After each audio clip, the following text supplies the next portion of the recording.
In a cave furnished with a table and chairs, light, there are people. One adult stands with a child who stretches out his hand. In the same room, there is a carriage with horses. Someone tells Carol and Chet to make peace quickly and asks Games not to stand there and separate them.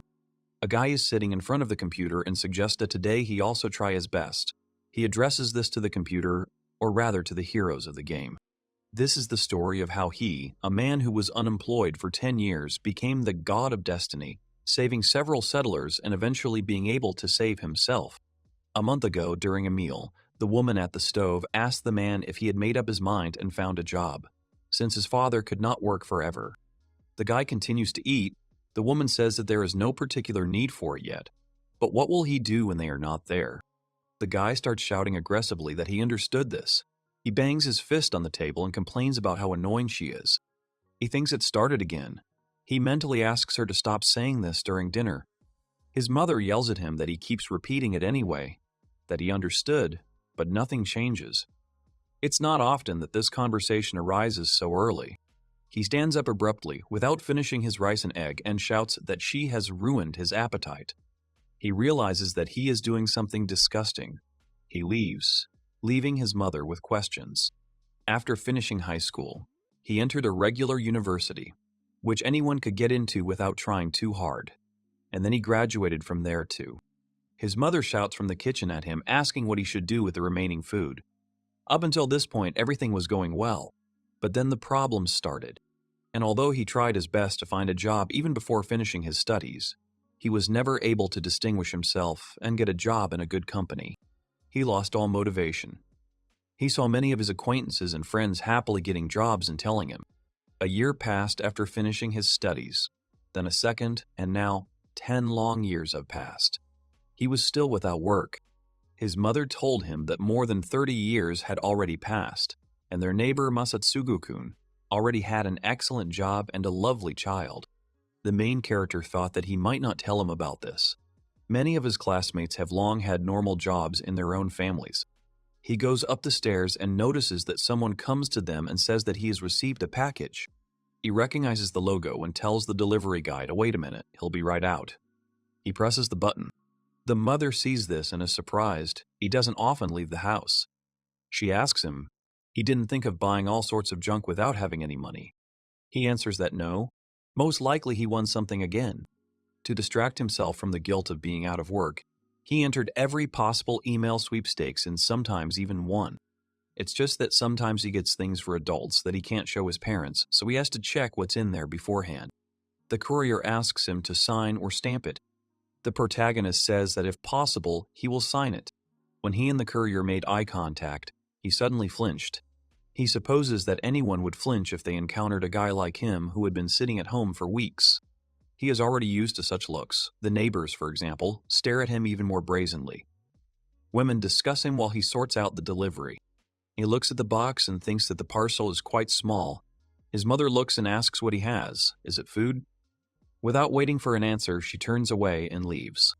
He sits down at the computer. There was a disc in the box. He wonders what it is. He looks and reads that it is a game called Village of Fate. He wonders if this is some kind of test version. He reads the note. He is addressed as Yoshio. He has been selected to participate in the alpha test of their game. They congratulate him. The game uses the latest version of artificial intelligence. It is the first game in the world to successfully create characters that completely replicate human thinking and behavior. Yoshio thinks that this is a bit exaggerated. He acts as a god who controls destiny and gives prophecies to the settlers. Once a day, he can give the settlers instructions for the development of their village. He will learn other features during the game.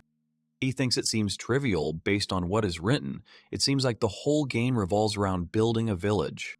He also reads requests that he not tell anyone else about the game's features, not to spread any details even online. If he violates this obligation, his rights will be revoked and he will no longer be able to play. Yoshio says that sounds like a standard contract or agreement. He wonders out loud that even if someone leaked the details online, how would they know who it was? He has never been an alpha tester before. He says out loud that there are two things he needs to remember. First, make sure he is connected to the network. Second, if the settlers die, he will not be able to play anymore since the game is constantly saved. He will not be able to start it over. He wonders if it's too harsh, even though he's an alpha tester, to make sure everyone stays alive.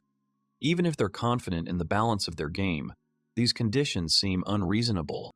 He looks at it and says that it's all quite contradictory.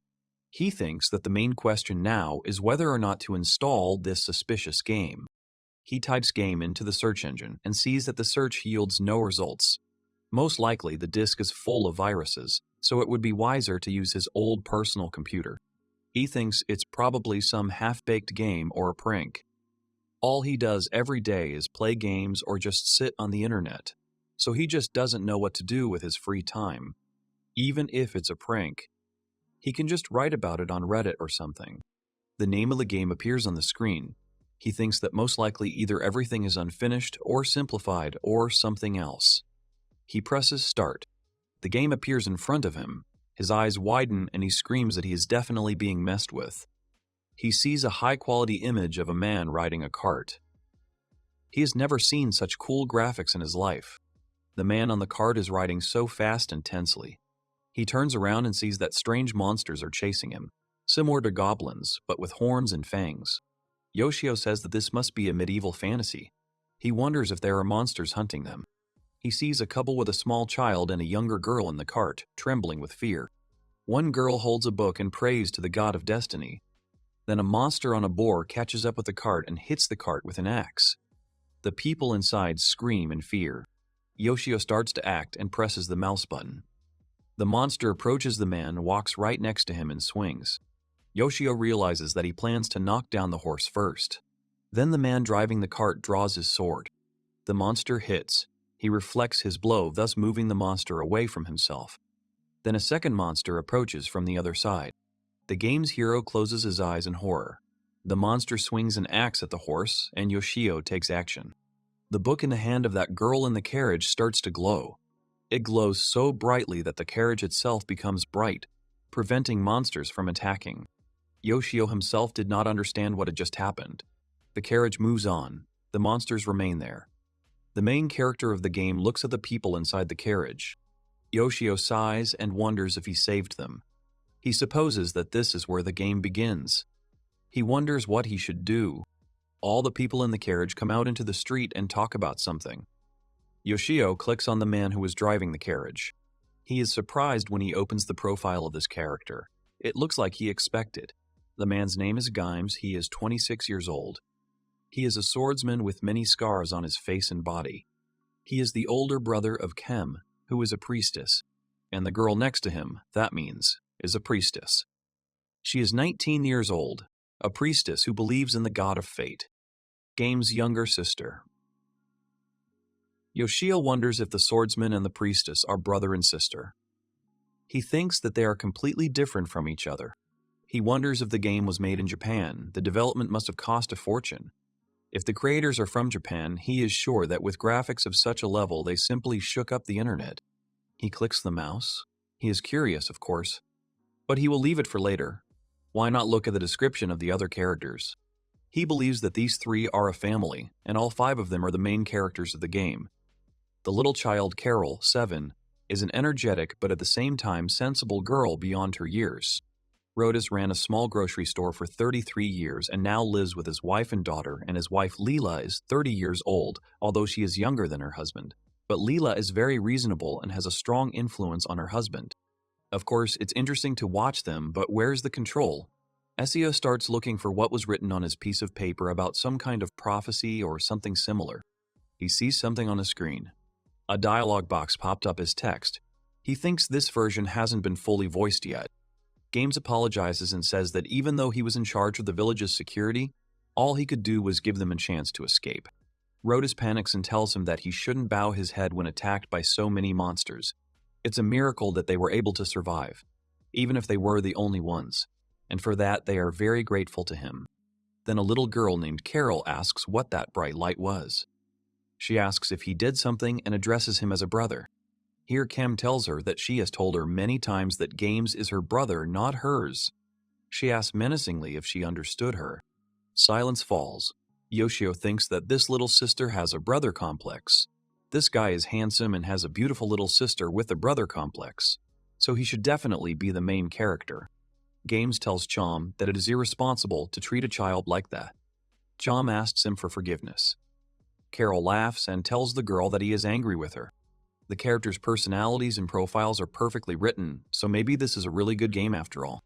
Leela pets Carol and says that the two of them can joke around later, more importantly, the afterlife, then saying that they were not joking. She suggests returning to the topic of their conversation. She hands over the book and says that this light mysteriously poured out from this Bible. Yoshio moves even closer to the screen. He reads out loud the instructions that now he must become their god and show their settlement the way to development. He can't control them directly, but once a day he can fill a page in their Bible by sending a prophecy, and now he can try to write about anything. He's surprised and wonders, that is, instead of choosing options, they write those Ks to give instructions. He clicks on a prophecy. Yoshio thinks that worrying can be left for later. He thinks that the game is only capable of understanding simple words or, at best, sentences. Time passes. He types and says it's done. It took a while for the sentences to sound like they were spoken by God. If artificial intelligence can understand even a tenth of what is written, then this alone will make it admit that the game is simply divine. Now he's curious to see what kind of reaction this self-proclaimed high-tech artificial intelligence will give. He presses start. The book in Tima's hands begins to glow again. She immediately opens it, reads and falls to her knees, saying that this cannot be. She crosses her fingers, looks up at the sky with tears in her eyes, and tells God that they are infinitely grateful to him for this miracle. She shouts to everyone that they have received a prophecy from the god of destiny. Rodis and Geems immediately bow, cry, cross their fingers, and shout again and again about the miracle. Leela apologizes and says that she is not literate, so she and Carol are illiterate. Carol happily raises her hand and shouts that they are illiterate. Games tells his sister that he can only read simple words too, but the complex ones are beyond him, so he asks if she could read it for them. Then he tells his brother that he can read these notes. Carol and Leela look on expectantly, then realizing that he is right and asking to let her read it for them. She reads what Yoshio wrote. They are the ones who escape from certain death. It is from the god of fate. It's nice to see that with his miracle, they were able to escape from the monsters. From this day on, he will give them one prophecy every day. He hopes that they will live in good health according to his will. He tells them to start cutting wood and guarding the place they live in.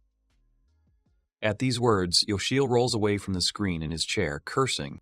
Leela exclaims that it was God who saved them then, not to mention that he shows them his care. What a relief that they are alive.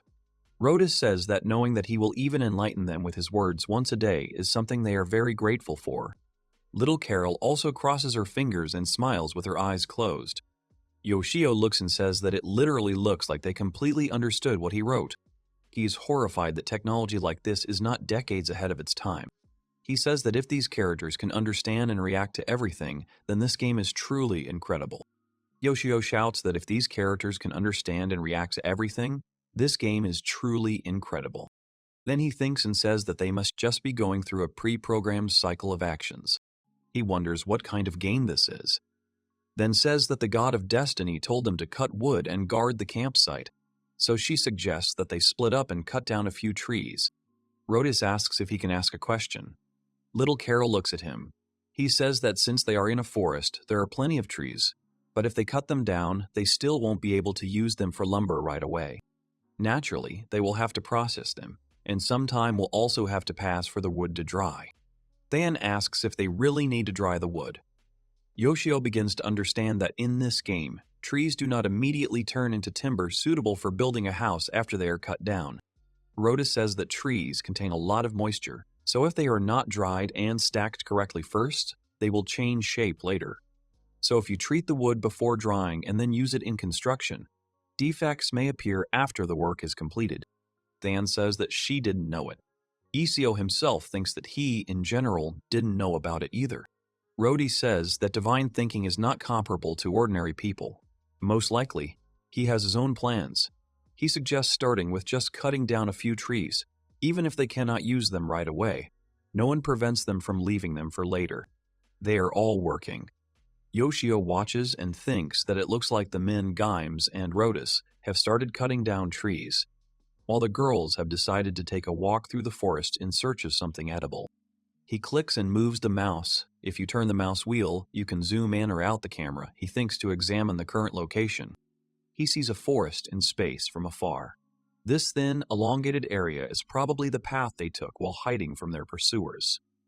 The more important question: how does time flow in this game?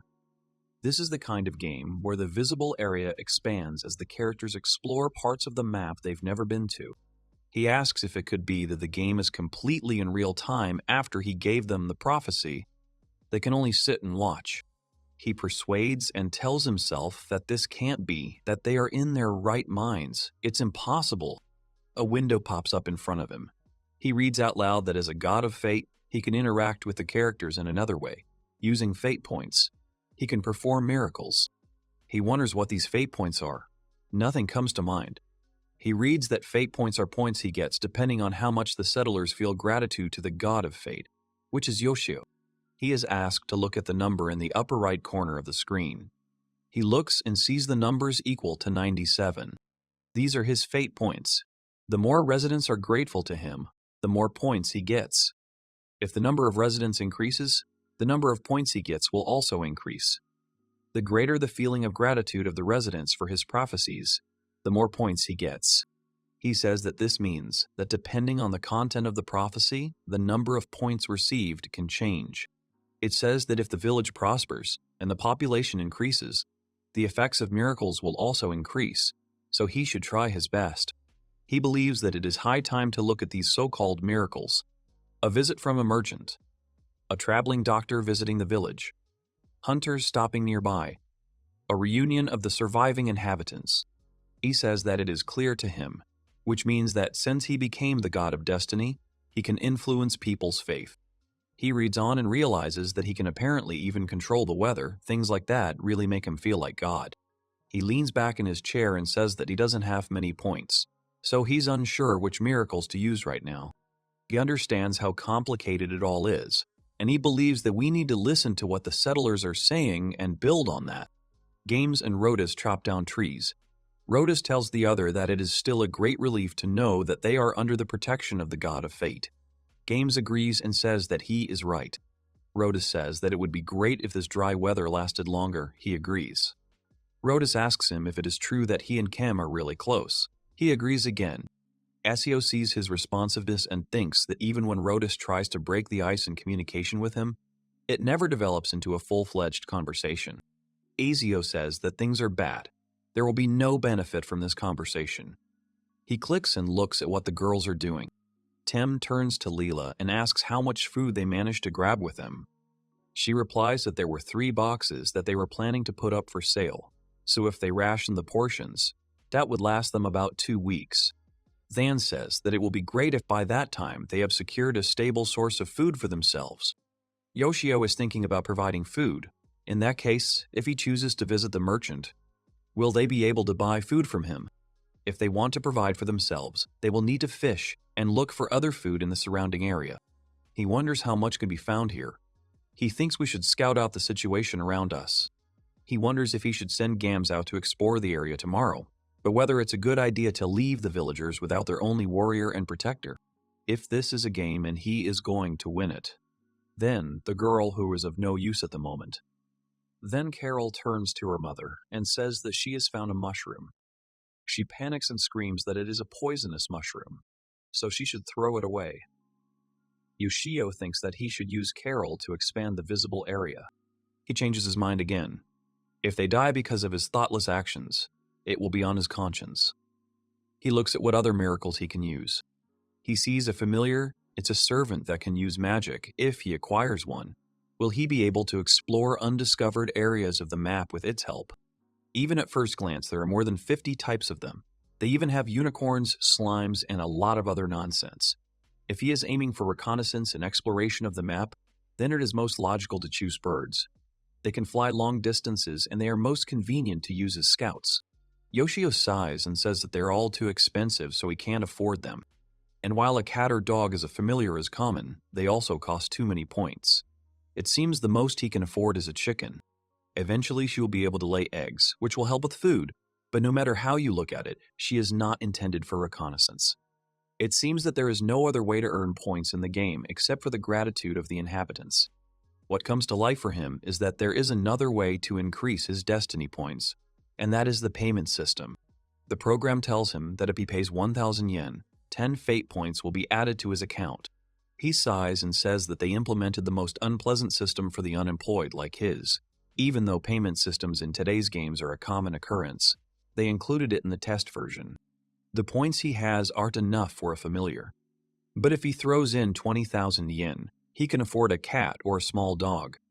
And aside from familiars, as long as he has the fate points, he can provide the settlers with a peaceful life. He starts poking at something, opens the chest of drawers where there is a card or some kind of check. He sees that he has a little more than 10,000 yen left. If he sells the books and games he has accumulated, he can get a decent amount of money, and if he also takes all the unopened prizes he has won and puts them up for auction. He grabs his head and wonders what to do. He continues to play, even at night, and notices something. He sees the women going to the cart. Yoshio wonders if everyone is already going to bed. It's only 9 o'clock. Carol says goodnight to Games, but Sham interrupts her and says goodnight even louder. Games sits on the grass and only lets them know that he hears them. Rhodas turns to him and asks why he doesn't go to bed too. Games says everything is fine, but there is no telling when the monsters might attack them again, so someone needs to stay on guard. Rhodas awkwardly says that this is of course good, but didn't they personally witness a divine miracle? He says that the god of destiny has been watching over them ever since he gave them his prophecy. Monsters will not come near them since they have God's power with them. Games says that it would be nice if it were true. Yoshio asks for their forgiveness in his mind, but he doesn't have that kind of power. Yoshio says that if this continues, they will get the impression that their god can do anything and they are completely safe.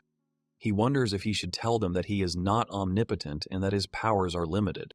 He understands that if he does this, their gratitude to God will weaken and he will not be able to gain many destiny points. He thinks he needs to learn more about the forest industry for now. He searches for it all on the internet. He wonders how long it's been since he's looked for something so seriously. For almost 10 years now, all he's done is leisurely watch videos. Or he posted something on Reddit. If he had dedicated all that time to something else, he might have been able to give more valuable advice to these settlers. If he wasn't unemployed, he would have money to increase his fate points. And if there was a normal working person as a player instead of him, I'm more than sure they would have a calmer life. He sighs, stands up abruptly and wonders why he regrets the past while playing, when games are supposed to be fun. He looks at himself in the window's reflection, then cringes, holding his side. He lifts his sweater. There's a scar near his ilium. Yoshio says that when it gets cold, the scar starts to make itself felt again. He sighs and says that memories come flooding back. They are standing in front of some guy, and behind Yoshio is some girl. Yoshio asks if he can hear him, even if he doesn't dare to approach his little sister. The guy didn't answer, so Yoshio grabbed him by the collar and demanded that he say something already and promise him it right now. Then that guy said something, but Yoshio didn't hear it. Then the younger sister started screaming. Blood was flowing. The guy stuck a knife into his side and then pulled it out. Yoshio was breathing heavily and then fell back. The guy is still standing in front of him, holding out the knife to him. He smiles a sly smile.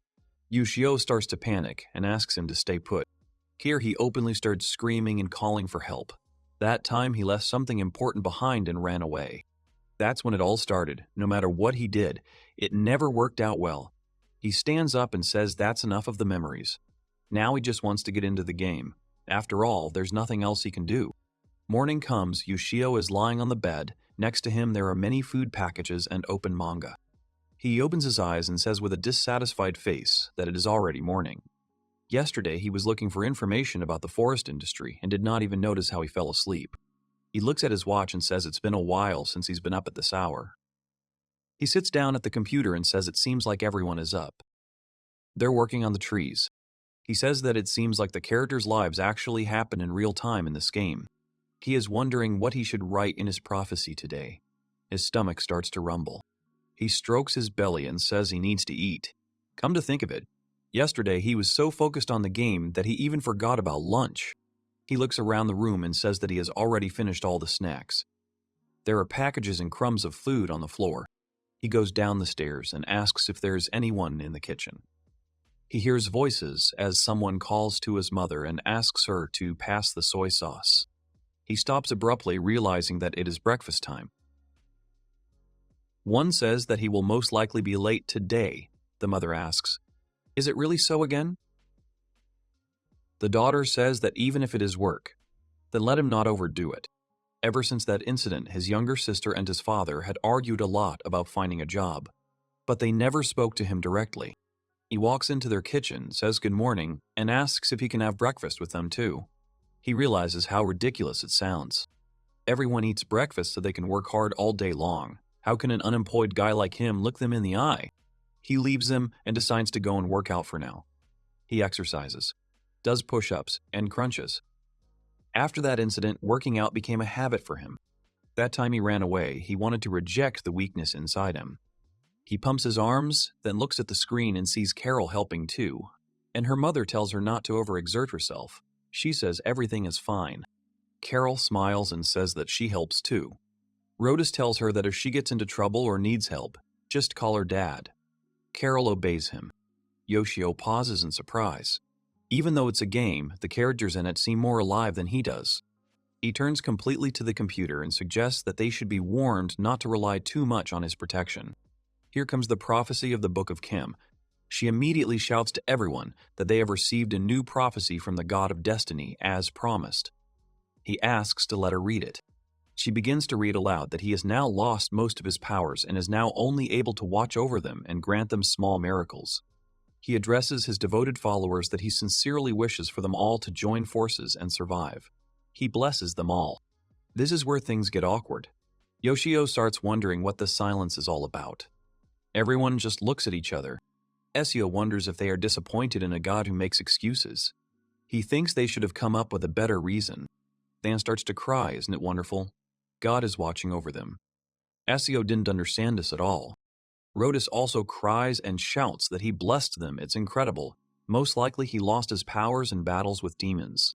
Rhodas tells everyone that they too need to stop relying only on God. They need to strengthen their position even more. Yoshio thinks that it seems like she interpreted everything in his favor. He sees that the number of points has increased. Apparently the contents of the prophecy really does affect the fate points received. Yesterday he had 97, today he already has 110. However, if this is all he got, he wonders if he can activate the miracle at least once a week.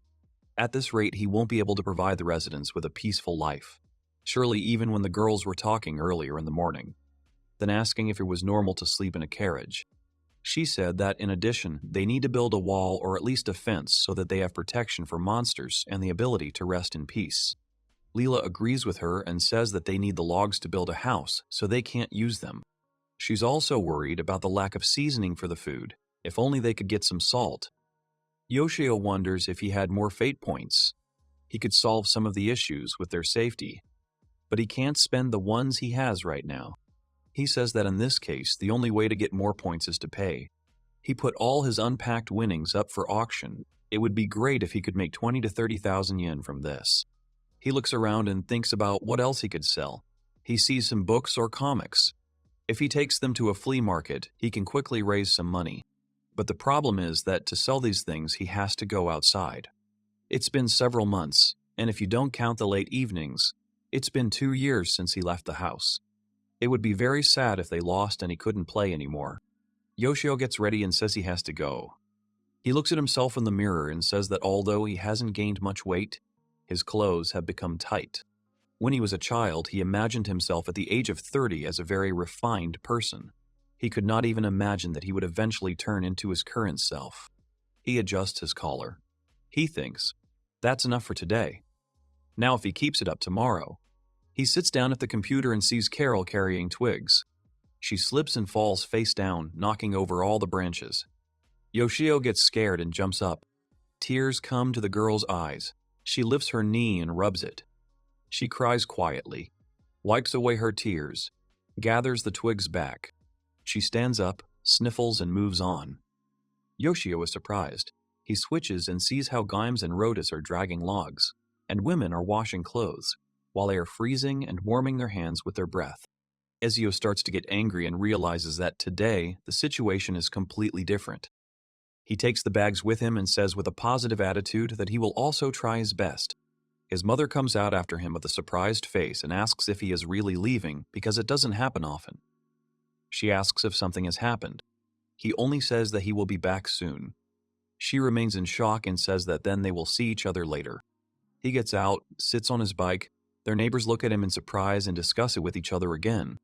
Yoshio himself understands. Isn't it funny to see him like this? Aren't people humiliating him because he doesn't work even after he's long since grown up? He rides his bike, remembers his players, and then presses the pedals so hard that he rides away very quickly, leaving those neighbors behind. He comes to some room, hands over all his things. A woman takes them in. Ezio thinks that there are no books here that could help with building a village. He finds something called Other Worlds. He thinks that in such books, gratitude from people from another world for modern knowledge is a common thing. The situation in the game is different, but it can be useful.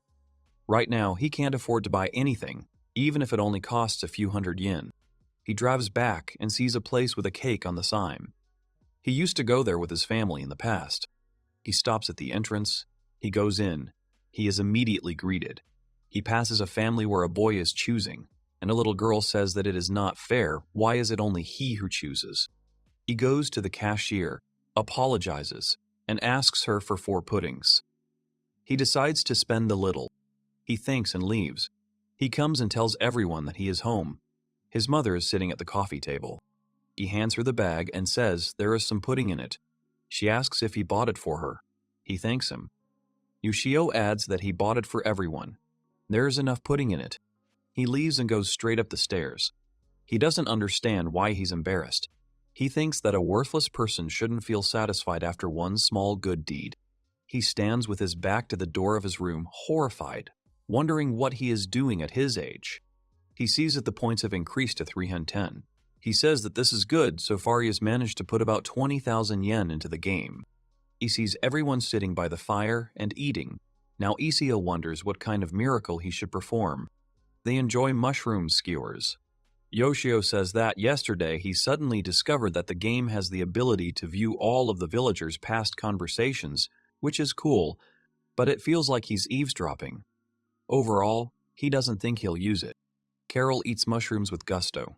Yoshio says that if he wants to fulfill a couple of wishes of the villagers, then he simply has no other choice. He clicks. He decides to take a peek to check how it all works. He is an alpha tester after all. Layla says, isn't it wonderful that the weather is so nice today? Which agrees. Layla says again that she just hopes they don't encounter any monsters anytime soon. Yoshio realizes that this conversation took place while he was away. Leela says that it looks like the laundry should dry quickly, which she agrees with and says that the fact that the river is so close really helps. She says that she would also like to take a bath, but it would be very bad if she were attacked while she was showing off naked, adding that, and there are men around.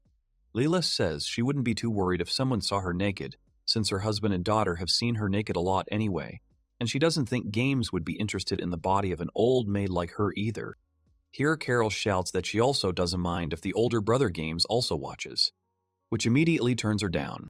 She explains that the older brother is certainly calm and collected, and also more reasonable and sensible than the others, but in the end, he is also a man. Yoshio sees and does not think that he should worry about Layla and Carol, but the problem with Kem and her brother complex seems more serious than he expected. Yoshio says that the rest is probably just normal everyday chatter. Leela says that she still wonders what happened to that crowd of monsters that attacked the village. Because that day the villagers were all, Yoshio's even more curious about what day it was. This shows that this was not a small village at all. They had an excellent stone wall that went around the village and was much more reliable and stronger than in other settlements.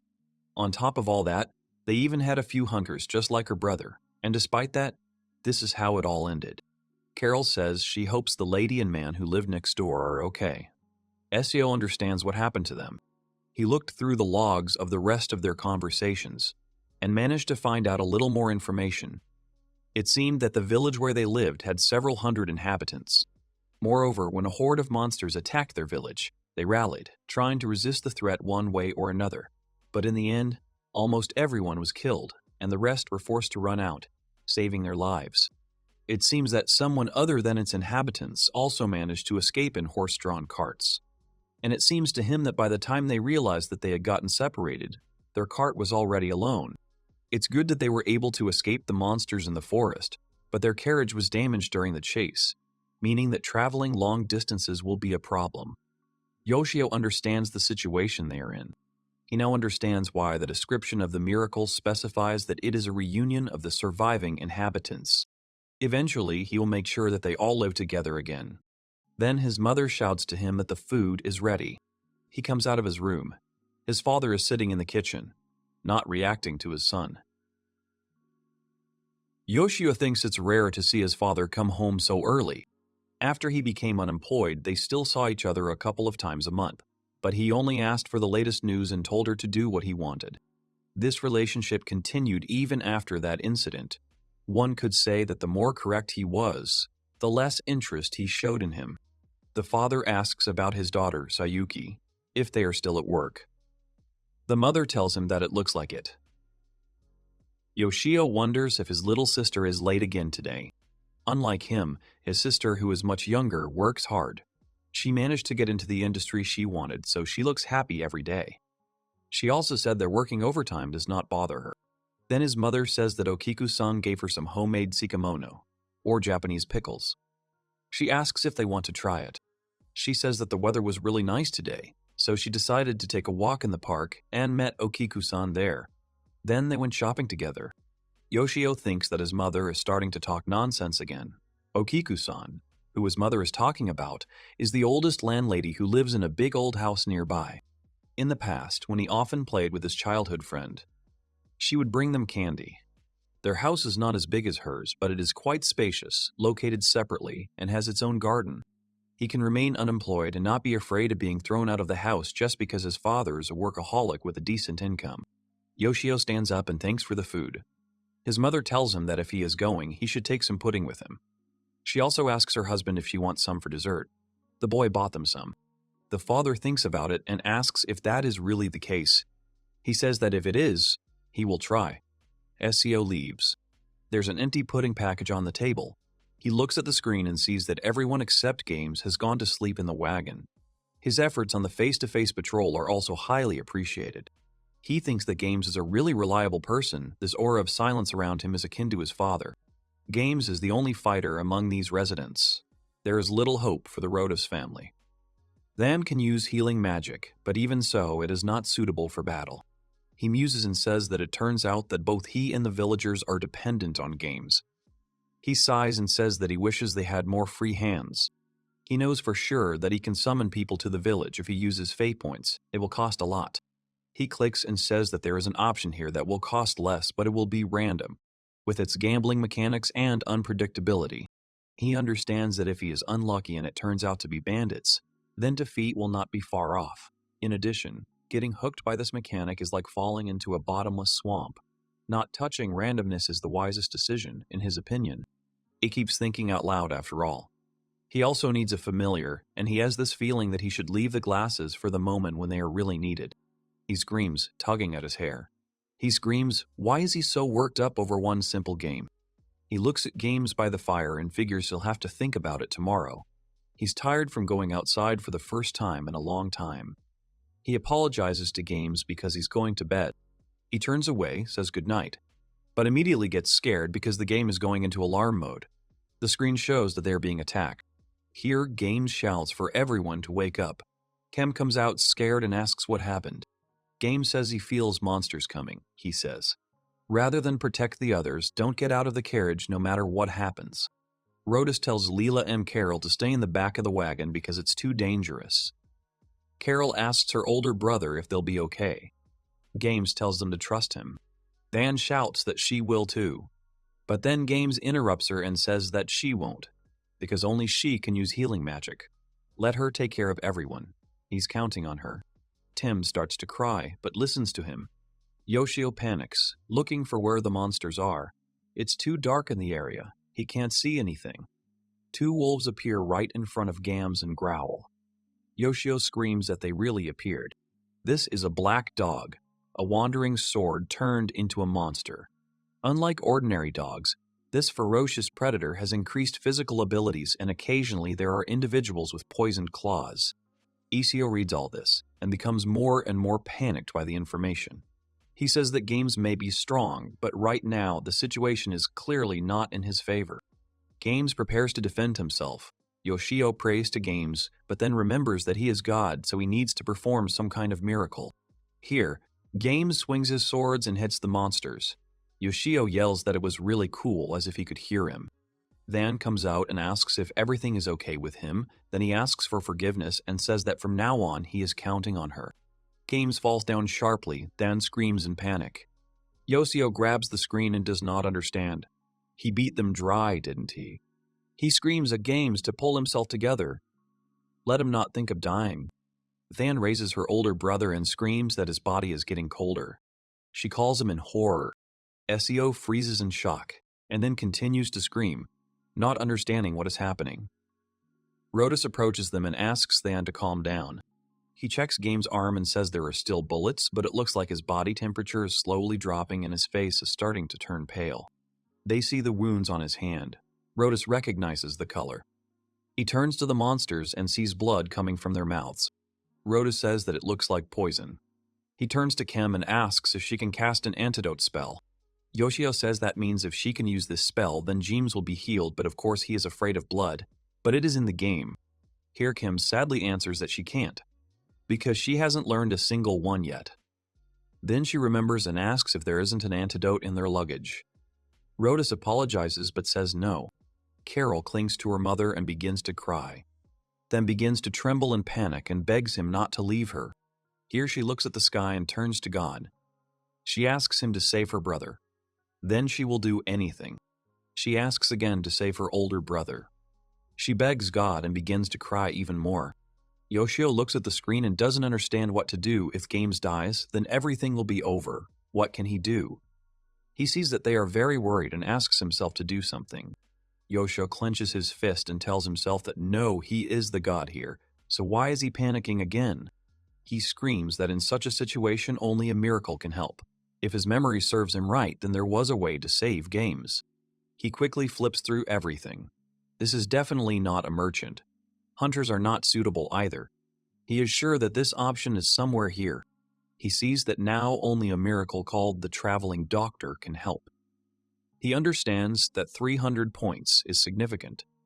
He is sure that the doctor will definitely have an antidote. Even if he activates this miracle now, there is no guarantee that the doctor will appear at that very moment. But now all he can do is take a risk. Then the mother opens the door and tells her son that he's making too much noise, and has he even looked at his watch? He doesn't answer. Yoshio continues to wonder if even if the doctor shows up right away, it won't look suspicious. He looks at his watch and sees that it is midnight, in which case, he starts to do something. Than asks his brother to say something. Then a voice asks them what happened to them. They turn around and see someone in a cloak. He has a small bag attached to his belt. Than immediately asks who it is. Rodus stands and with trembling hands points the sword at this stranger. The man asks them not to be afraid and says he is a traveling doctor. At this point, Carol looks at the others. Yoshio says that it is quite normal that he is suspected. He presses start. Then the book Thane opens. He flips through it himself. Thane says that the prophecy came so late at night. She reads, begins to cry, and then turns to God and asks him to accept her sincere gratitude. Rhodey sees the trembling Kem. The doctor understands that this is the same place after all. He asks if he can look at the person. Rodus mumbles. The doctor approaches, Than gives in and asks her. Carol crosses her arms and prays for her older brother, Games. The doctor examines his hand, looks for something in his bag, and takes out a flask of liquid. He gives it to him to drink, and then pours the liquid into his wound. At first, Game winces as if in pain, and then his face takes on a calm expression. Everyone begins to rejoice, seeing his peaceful face. Yoshio sighs and says that it worked. He is glad that the doctor showed up on time. Yoshio himself does not understand who he should thank, this woman or the man doctor. Rodus looks at the book, takes it and reads aloud that by the power of fate, he sent a doctor to them. This man does not yet belong to his faith. He grants his favor to this brave warrior. From this moment, their difficult trials will continue. but let them not forget that he is watching over them. Yoshio is tired of writing it to sound divine, but it's interesting to see how people will react. Rhodus and everyone else start to smile. Yoshio sighs. He says they all did a great job today. From now on, he can only watch. Day breaks. Everyone is working. Carol and Leela are picking berries. Carol shows the berry and asks if Brother Games will definitely feel better after eating it. Leela confirms it. Here, Rhodus waves his sword and shouts that now he must protect everyone. He notices something and asks who is there. A hare comes out of the bushes. Rhodus sits down on the ground and calms down. Meanwhile, Games is still lying under Kem's care and the doctor is doing something. The doctor mixes the plants and grinds them. Tema looks at the doctor and asks why he came here at all. The doctor replies that he comes from a family of hereditary doctors. This place is called the Forbidden Forest. And although many monsters live here, healing herbs also grow here in abundance. Last night, when she, the doctor, had finished collecting herbs and was about to set up camp, she saw a pillar of light and, frankly speaking, she was hesitant about whether to go check that place or not. But the anxiety in her chest continued to grow, so she came here. Than says that it must have been God's order. The doctor says that Mother Nature is above all else for them, so they don't believe in any particular God. But yesterday's incident could very well have been God's doing. Yoshio sees this and thinks about medical agnosticism. Based on what they talked about, he thinks that this game acknowledges the existence of gods, but whether or not to believe in them is another story. Dan asks the doctor if she is going back soon. She says no. Even if the hard part is over, she still can't leave the patient. She says she has some free time, so if they don't mind, could they let her stay with them? Then joyfully shouts that, of course he can. But on the contrary, she asks her to stay as long as she wants.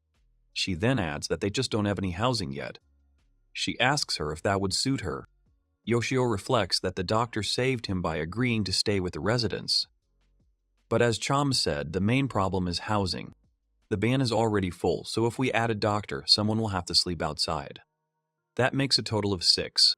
Besides, although this time everything somehow worked out, they didn't even have a regular bandage. If the black dogs attacked again, then destruction would be inevitable. Even though Games was saved, there is a chance that he will not be able to walk normally for a couple of days. Rhodus apparently decided to protect everyone, but not everything works out that way. He thinks out loud. What they really need now is a safe place to live. In that case, how should he use the fate points?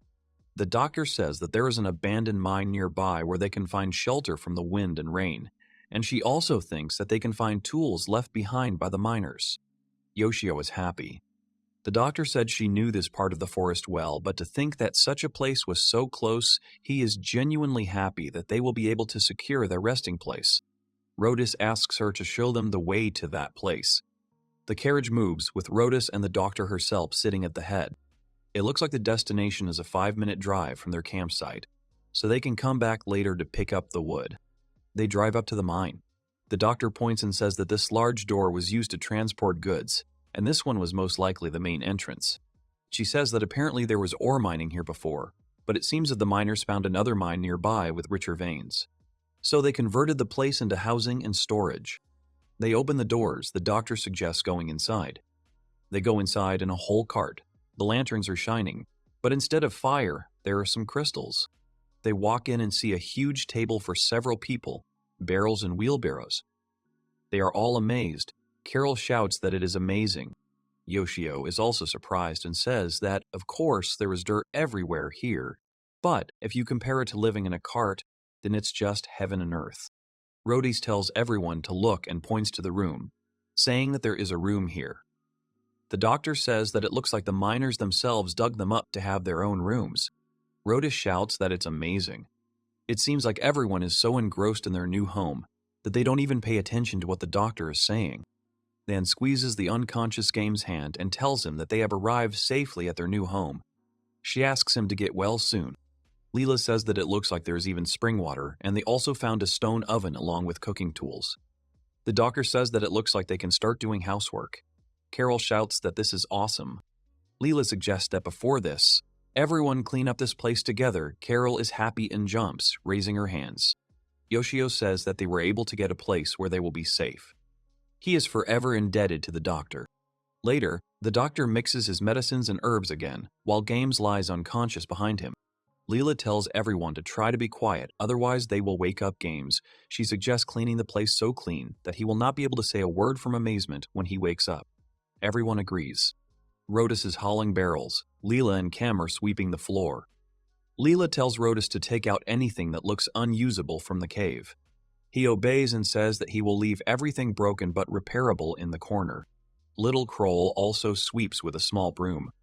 She says that there are only 4 rooms here, so she is thinking of making her brother's room and her own too.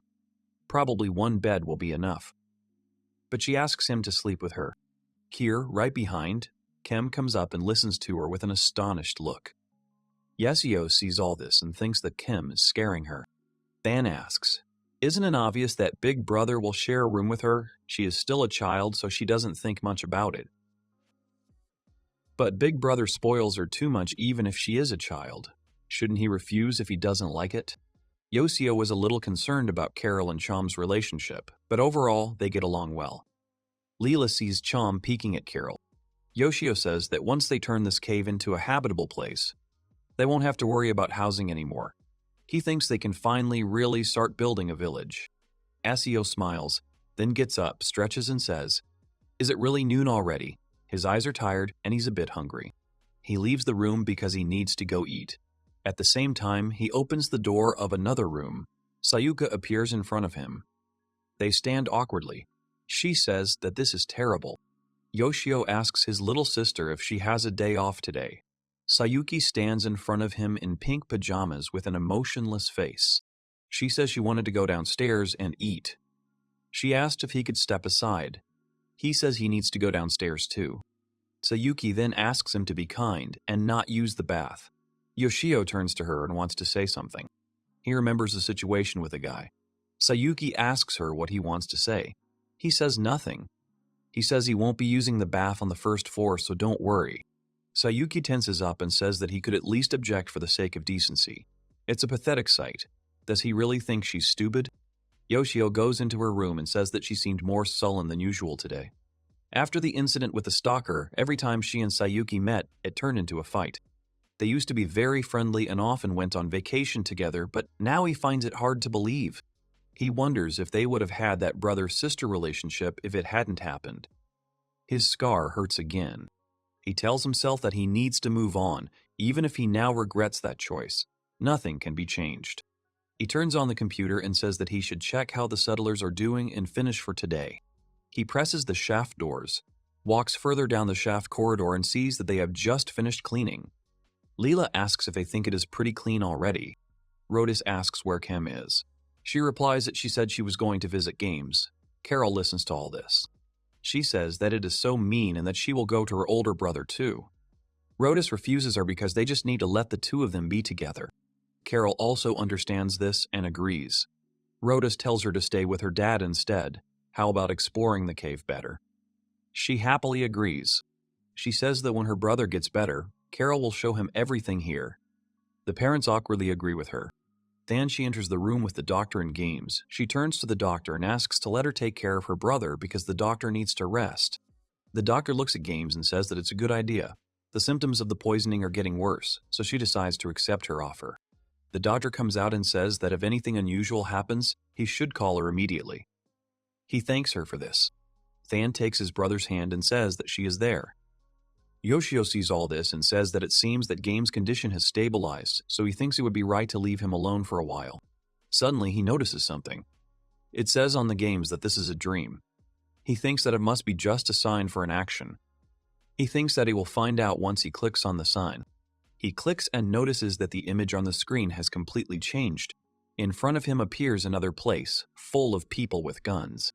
Yoshio doesn't understand what this place is. He sees a guy who's being rewarded for being able to deal with monsters. She congratulates him on completing his first task.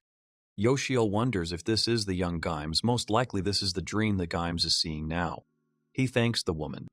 Games is called by other hunters and told that they are going to go for a drink. Would he like to join them? Games apologizes to his friend and says that his little sister is waiting for him at home, so he will head there. Yoshio thinks, and by little sister he means Kem, so in the past, Games had a completely normal life. The guy rushes and says that he is home. Young Games comes home and sees a bearded man drinking something from a bottle. He notices his son and says it's just him. Games sighs and says he's drinking again, and his father throws the bottle at him and asks what kind of attitude he has towards his own father. Games throws his reward on the table and says that here, as he promised, is for looking after Kem while he worked.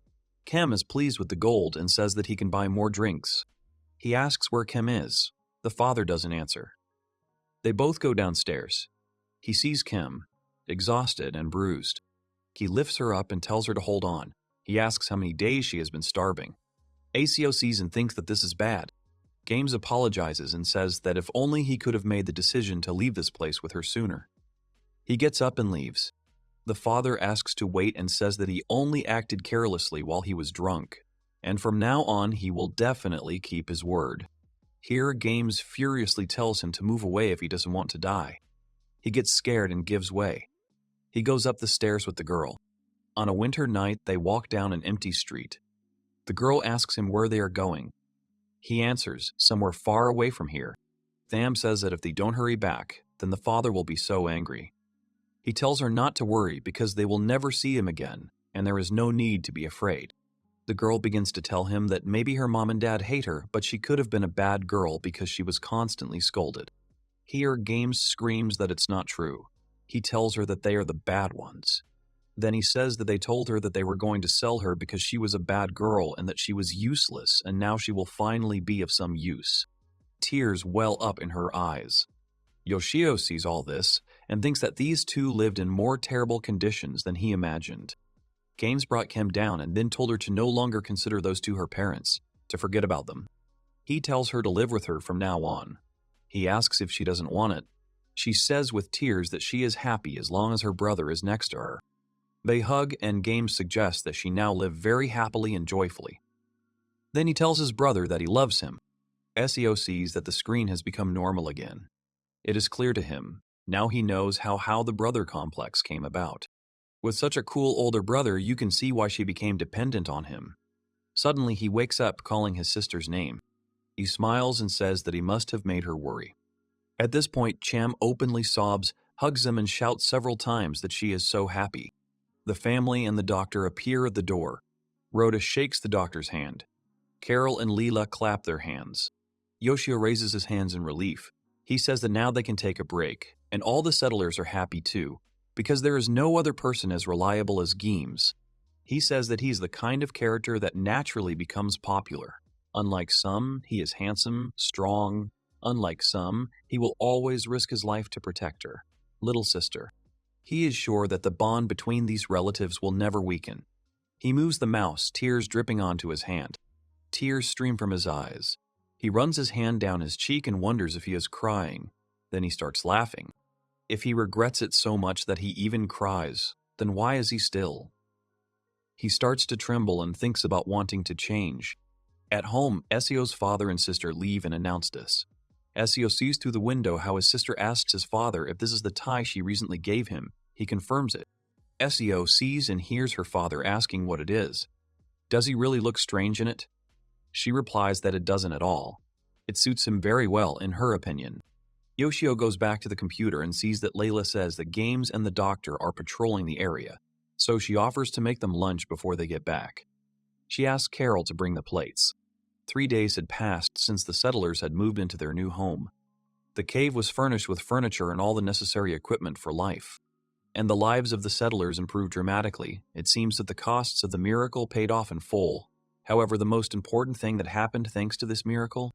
A boar flies at Games. He reflects its blow, stops the monster, and at this time the doctor stands to the side, holding a bow and arrow. She points the arrow at the animal, then releases it.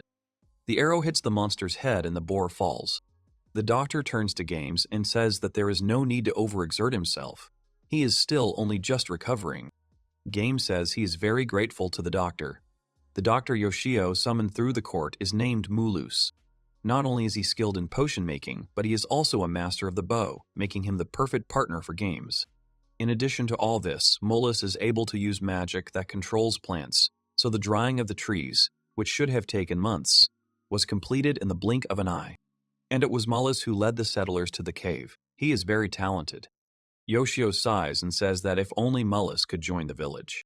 Mullis is treated as a guest. Nothing is known about him, and the conditions for his joining the village are also unclear. Not joining the settlers even after spending 30,000 yen on fate points. As it turns out, this game is not so easy. They drag the animal home, then turns to them and thanks them for protecting them. Carol is happy to see them back. Game says he's glad to be back. Rotus asks if they have a monster. Game says they just shot one. Leela asks if they're having meat for dinner today. Carol is even happier. Leela says that, however, they don't have much salt and seasoning left. Mula says that, after all, they are very important for cooking and storing meat. Yoshio understands that this is undoubtedly a concern for everyone, no matter how abundant the wild plant harvest around the cave. If a stable food source is needed, the settlers have no choice but to cultivate the field themselves. If they need to buy seeds for planting, as well as seasonings, should he call a traveling merchant? He thinks out loud. He has a miracle that he wants to activate at all costs. He is talking about the golem familiar. These are large monsters made of stone. You can count on both their firepower and their ability to work all day. With this golem, the settlers would immediately cope with the lack of manpower. The golem is a humanoid doll, understands and carries out simple commands, does not need rest. Can work all day, the player can control the golem with a gamepad. Yoshio says that the most tempting thing is that he can control it with a gamepad. Even if he could only watch until now, until they have this golem, he will be able to participate in the game directly. The problem is the amount of fate points to summon a golem. 700 points is too expensive. In real money terms, it would cost 70,000 yen. He had already spent 300 points to summon Mulus and was almost at zero. But saving games and his daily prophecies had increased the settler's feelings of gratitude. So he restored his fate points to 160. Every day, thanks to the residents' faith in him, he gets 10 points. This means that if he does not spend points for 2 months, he will be able to save up the required amount. He understands that this will be a very long story. He thinks out loud that if he wants to get a lot of fate points very quickly, he will have to donate, but his savings are already exhausted. He was frugal and did not spend the money he saved as a child, when his father gave him pocket money if he was in a good mood, but he poured it all into the Fate Village. He looks at the settlers who are dining at the table in good spirits. He looks at the happy Carol. Yoshio smiles, stands up and says with a sigh that he will make himself some coffee. He drinks a cup of coffee. He approaches the computer again and says that Games and Chom were making something together a couple of days ago. But what exactly?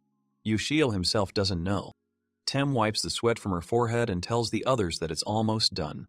She hopes it won't look disrespectful if they do it like this. In front of them is a statue with a human silhouette. Game strokes Chom's head carefully and says that the most important thing is her feelings. He says that God is watching over them. He is sure that their thoughts reach him. Van blushes from stroking her head. The doctor asks with interest if this is really an altar and a statue of God. She answers Mulus that this is so, and then she asks God for forgiveness for such rough work. After all, they need a place where they can pray and make offerings. Yoshio sees and realizes that it is an altar. He looks at this statue and realizes that it is him then. Despite the fact that everything turned out this way, Yoshio is happy with their feelings.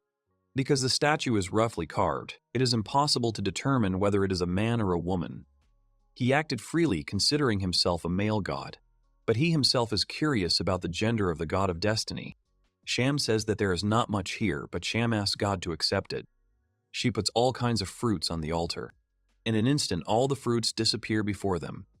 Everyone crosses their hands, turning to God and thanking him. Yoshio wonders, if God exists in this world, then offerings that disappear is not such a strange phenomenon. Then he notices that his points have increased, probably because of their offering. His points are now 161. He looks at the screen and reads out loud that the fate points increase not only when there is a feeling of gratitude, but also when offerings are brought to him. Yoshio says that this is not surprising. He reads further that the more valuable the offerings, the more points he can earn. Games offers him to support their settlers. Yoshio listens to this and honestly admits that this joke is spoken so strangely, like a TV presenter or something. He says it's big news to him to learn that his points also increase with offerings. If that's the case, maybe he should tell the settlers to bring him things they don't need. He mulls it over and says that he'll probably earn more points if he accepts valuables, but he doesn't want to be a burden to the settlers, so he'll try to convey that without being pushy. A prophecy comes to them in a book, which opens and calls everyone, saying that they have received a prophecy today. She reads aloud that the god has received their offerings and that he is very pleased with their gratitude. Everyone listens, but the doctor is aloof. She reads further that they do not need to burden themselves. Their thoughts reach him when they make offerings. They can offer him things that are superfluous or unnecessary for life, and he can transform both things and thoughts into miracles. Yoshio wonders how they could have done this. His words, even if he was modest, did it seem to them that he was begging? Rhodus shouts, "What modesty!" Gaim says with a smile that he cares about them. Yoshio says that they are so sincere, he even worries a little about the settlers. If this were happening in modern Japan, they would have been deceived by scammers or suspicious cults long ago, although he thinks they have already been deceived by a suspicious cult. The next day, Rhodus asks Game to help him. He easily agrees. Yoshio wonders what is going on there. They lift the log. Rhodus asks Games how he likes the log. Games says it will do. Thanks to Moas, they don't have to worry about firewood. They bring this log to the altar. Pray. The log disappears. Yoshio understands that this means that such large objects can be used as an offering. He wonders if they plan to make offerings every day after yesterday. Ezio wonders if paying tribute to God is such a joyful event for them. Ezio's face darkens. Yoshio looks out the window and asks if it's really that long. He stretches out his hands and says that time flies when he plays Destiny Village. At this point, the mother calls out to her son, Yoshio, and tells him that a package has been delivered to him. Yoshio mutters to himself that she could have just left it outside. He thinks she is being rather impatient. He walks down the stairs and wonders if he has won something again. His mother hands him the box and tells him to hold it. He sees the sign and the inscriptions. He screams in shock. Is this really the Village of Fate? He panics. Has he really received a gift from the virtual world? He starts denying everything. He turns away sharply and says that if it's the Village of Fate, he must have applied for some kind of competition.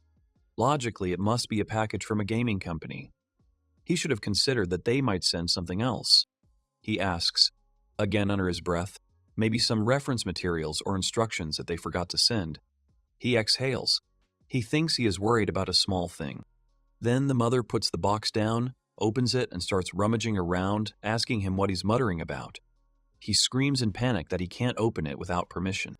She opens the box, the very same fruits that the heroes brought as an offering to the altar. The mother asks if these are really fruits. She thinks that they look strange. They look like pears, but red like apples. She has never seen such fruits. Yoshio stands in shock with his mouth open, remembering all the episodes where they brought fruits, how Carol ate these fruits with great appetite. He says that this can't be. The mother hands him one fruit and asks if he really won these exotic fruits somewhere. She is also surprised and suggests saving it for dessert later. He awkwardly agrees. The mother leaves, leaving Yoshio with one fruit in his hand, a sad face. He sniffs it and then says that it is almost like an apple, only with a faint citrus scent. He examines the fruit from all sides and says that it is not artificial. He remembers that when they ate these fruits, they seemed delicious to them. He opens his mouth, takes a big bite, and drowns in pleasure because it's delicious. He shouts that it's delicious. He wonders out loud if this is just the way the creators do it. He wonders if they really wanted to surprise him. He walks down the hallway, takes bites, and says that it's probably just new to the Japanese. It must be a common fruit from overseas. He says that in any case, he received very tasty fruits, so he has no complaints at all. Morning comes, the sun shines. Yoshio is already sitting at the computer and remembers something. He says that he should thank the settlers for yesterday. He speaks out loud as he types. He thanks them for continuing to bring gifts. God can live without food but enjoys it.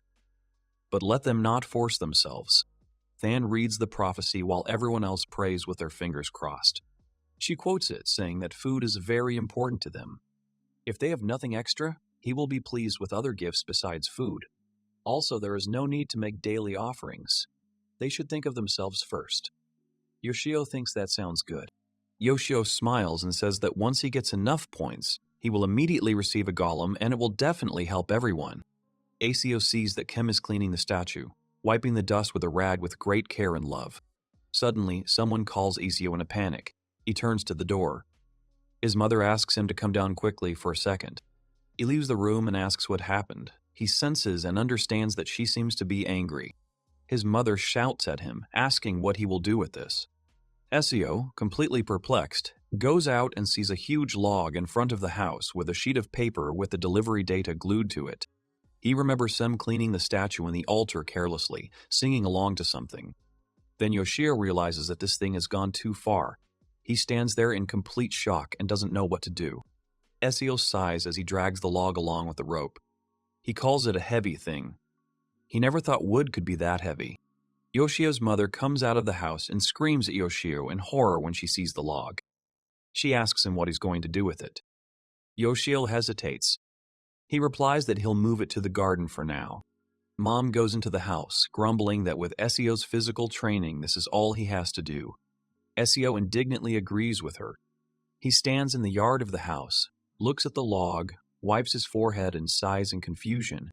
Yoshio reflects on how Gimes and Rotus were doing hard work. He says that he wrote a prophecy that said to start by cutting down trees without really thinking about it. Even if it's game design, he can't take it seriously at all. Yoshio angrily says he'll file a complaint against the game company. Yoshio is puzzled and reasons that these are all just events happening in the game. He can't believe that he was sent a real log. Yoshio sees a piece of paper that says Hokkaido on it. He wonders why they would go to so much trouble to send him something like this log from Hokkaido. As he climbs the stairs of the house, he examines the piece of paper, trying to find a contact phone number. Seeing that there is none, Asio looks for the address. Sitting down to figure it out at the computer, he sees that the address matches the sender's address. If you look at the map, this building is more or less. Even if you look for their address, there is absolutely no information about this company. Yoshio assumes that the game was developed elsewhere. He finds it hard to believe that such a small company produces games of such quality. Yoshio says he couldn't afford to travel to Hokkaido to confirm this, nor would he have the courage to do so. He is loudly indignant in his room, not realizing how secretive this company is. He is wondering what to do with the log. The next day, a delivery arrives for Yoshio. He looks at the package he was given, puzzled, and realizes it's a thermal container. He brings the container into the house and opens it, amazed at what he sees. He curses, shouting that this time they really did it. He says that now he has fresh meat. Yoshio says he had a bad feeling about this one. Yoshio recalls how Games killed a boar-like monster in the game and assumes that he was sent monster meat. In the game, Games comes home with a dead monster in his hands. Carol is happy about the appearance of meat, then suggests that this time she give the god of fate a taste of meat. Then brings monster meat to the god of fate. Yoshio watches the game with horror. He thinks it's all a joke. Asio's mother comes up to him and calls out to him. Asio frantically thinks about how to explain everything to his mother. His mother asks him indignantly if he is spending money on something dubious. She is worried about the recent fruits in the log. Yoshio replied that there is a place on the internet where ideas for how to revive villages are accepted, and his idea was accepted. So now he talks to the settlers and they send him local products from time to time as a gift. Yoshio thought that he had not really lied to his mother, since he was really sending prophecies to help the village come back to life. His mother believed him and was very happy, saying that it was wonderful. Yoshio showed his mother the container, saying that it looked like the meat of a wild boar that the villagers had hunted. He gave it to his mother, saying that she could cook it. Mom asked in surprise. She was wondering how she should cook the meat. Yoshio tried to calm himself down, reasoning that it was definitely wild boar meat called monster meat. He doubted whether it was safe. Yoshio says that since then, almost every day he receives something from the Village of Fate, both monster meat and different types of fruits. He was recently sent a crystal that glows when you touch it, which the settlers use for light. He thinks there must be a light bulb or something glowing inside it. Sometimes logs came to Asio. They brought him the third one. Asio's mother was indignant about this, and he promised to look into it. Asio wondered if he could sell these logs. He dragged the log to the others, saying that it was heavy. Seeing all these offerings being sent to him, he came up with a hypothesis. Yoshio suggested that in the Village of Fate, as the settlement developed, especially valuable items were gradually sent to the player as offerings. This could mean that the game was made for some rich people, and Yoshio was chosen to be the game's tester by some mistake. Yoshio's mother sets the table. She says she tried to fry the meat Yoshio gave her. At the family table, everyone enjoys dinner. Mother says that the meat is delicious. The mother asks Yoshio if they can have the fruit again. She feels healthier after eating it. Yoshio promises to try asking the settlers. Sayuki also ate the meat greedily, saying it was amazing and asking for more. Father Yoshio said that the meat is definitely a delicacy. It has a more natural flavor than store-bought meat, and the consistency and taste are such that you feel like you are eating real meat. Yoshio thought that this was the first time he saw his dad speak such long sentences. It meant he was very happy with this meat. Yoshio went out into the garden. He thought that since he now had all sorts of lumber, he could try making different wooden products. Maybe he could teach the settlers something. Yoshio tried to saw the log, but he couldn't do it. He said it was much harder than he imagined and was surprised that he did something wrong. The father approached Yoshio and asked him what he was doing. Yoshio replied that it would be very foolish not to use the wood that was sent. He told his father that he would borrow his tools. The father replied that he would borrow his tools. The father replied that he did not mind. The father watched as Yoshio sawed a log. The saw got stuck in the wood. The father asked to give him the tool for a minute. He came up and started sawing the log. Yoshio was very surprised. His father told him that he was holding the saw incorrectly. If he thought that his dad would be angry if the neighbors heard. He knows that his father always tries to avoid embarrassment. Despite how it looks, they are still a family. From that moment on, his father began to give Yoshio advice. And last weekend, they made planks from logs together to repair the fence in the garden. Mom taught Yoshio how to cook many times. He wondered if he could teach the settlers how to cook meat. Yoshio learned to cook for himself to some extent, and dining with the settlers became part of the daily routine. He said that their meat offerings were very tasty. Yoshio is thinking about his little sister. Sayuki comes into the house while Yoshio is rummaging through the refrigerator. Yoshio turns around and haltingly greets her. Sayuki turns around and insultingly greets her. Sayuki is surprised and says that she is glad to be back. Yoshio says that the reason he started talking to his family so much is because of the Village of Fate.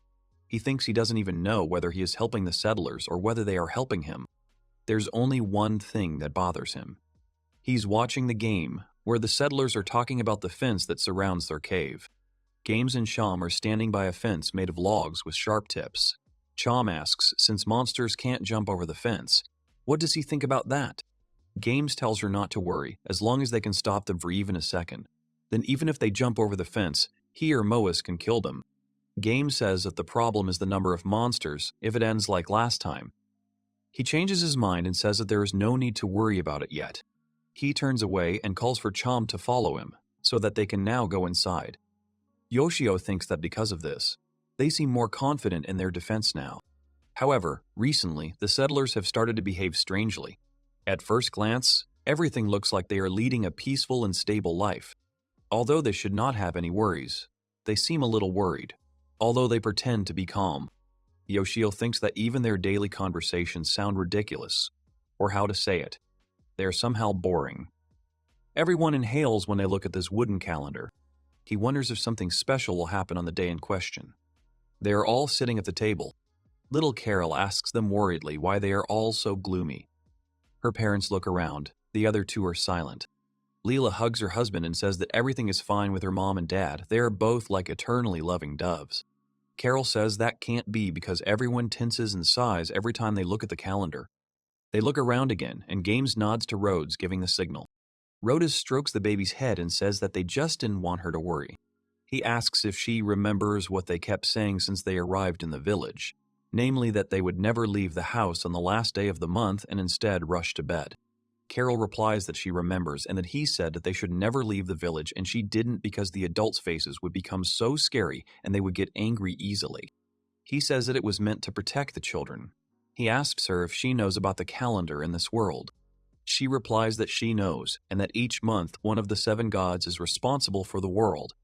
She asks if this is what he is talking about. It includes the gods of the moon, fire, water, nature, light, rum, and earth.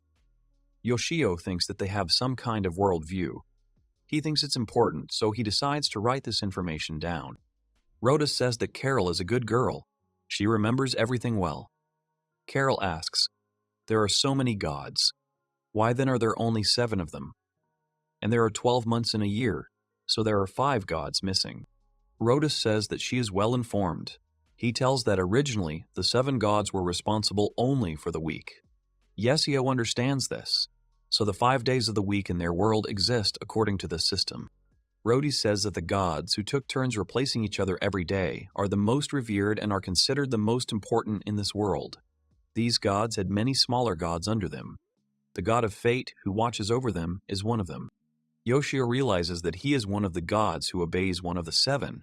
Now he begins to understand his purpose a little better. He says that at the very beginning, these 7 days could be repeated continuously. But there were conflicts with other gods. There was a large-scale battle. The first month was ravaged by icy winds, and by the 120th day, the god of nature became dominant. On the 182nd day, the water god and the thunder goddess clashed in a fierce battle, and then on the 243rd day, the fire goddess was overcome with rage. It took God 365 days to stop the battle. Not only Carol, but everyone else is listening here. Thus, the faction of gods that won the battle began to rule this world.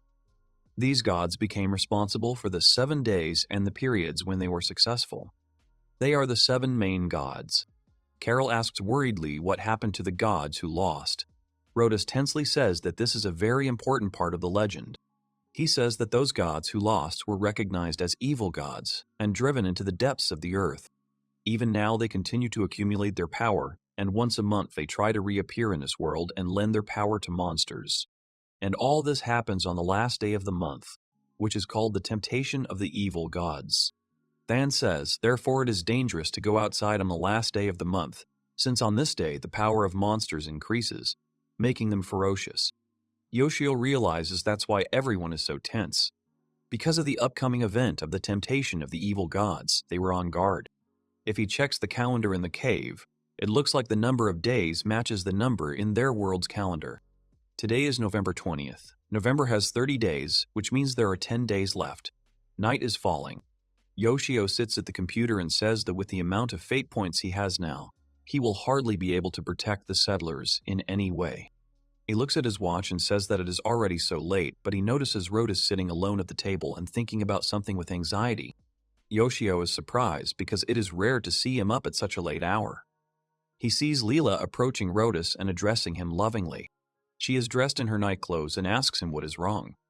She has noticed that he has not been sleeping lately. Rhodas sighs heavily and, clutching his head, says that this temptation of the evil gods still cannot get out of his head.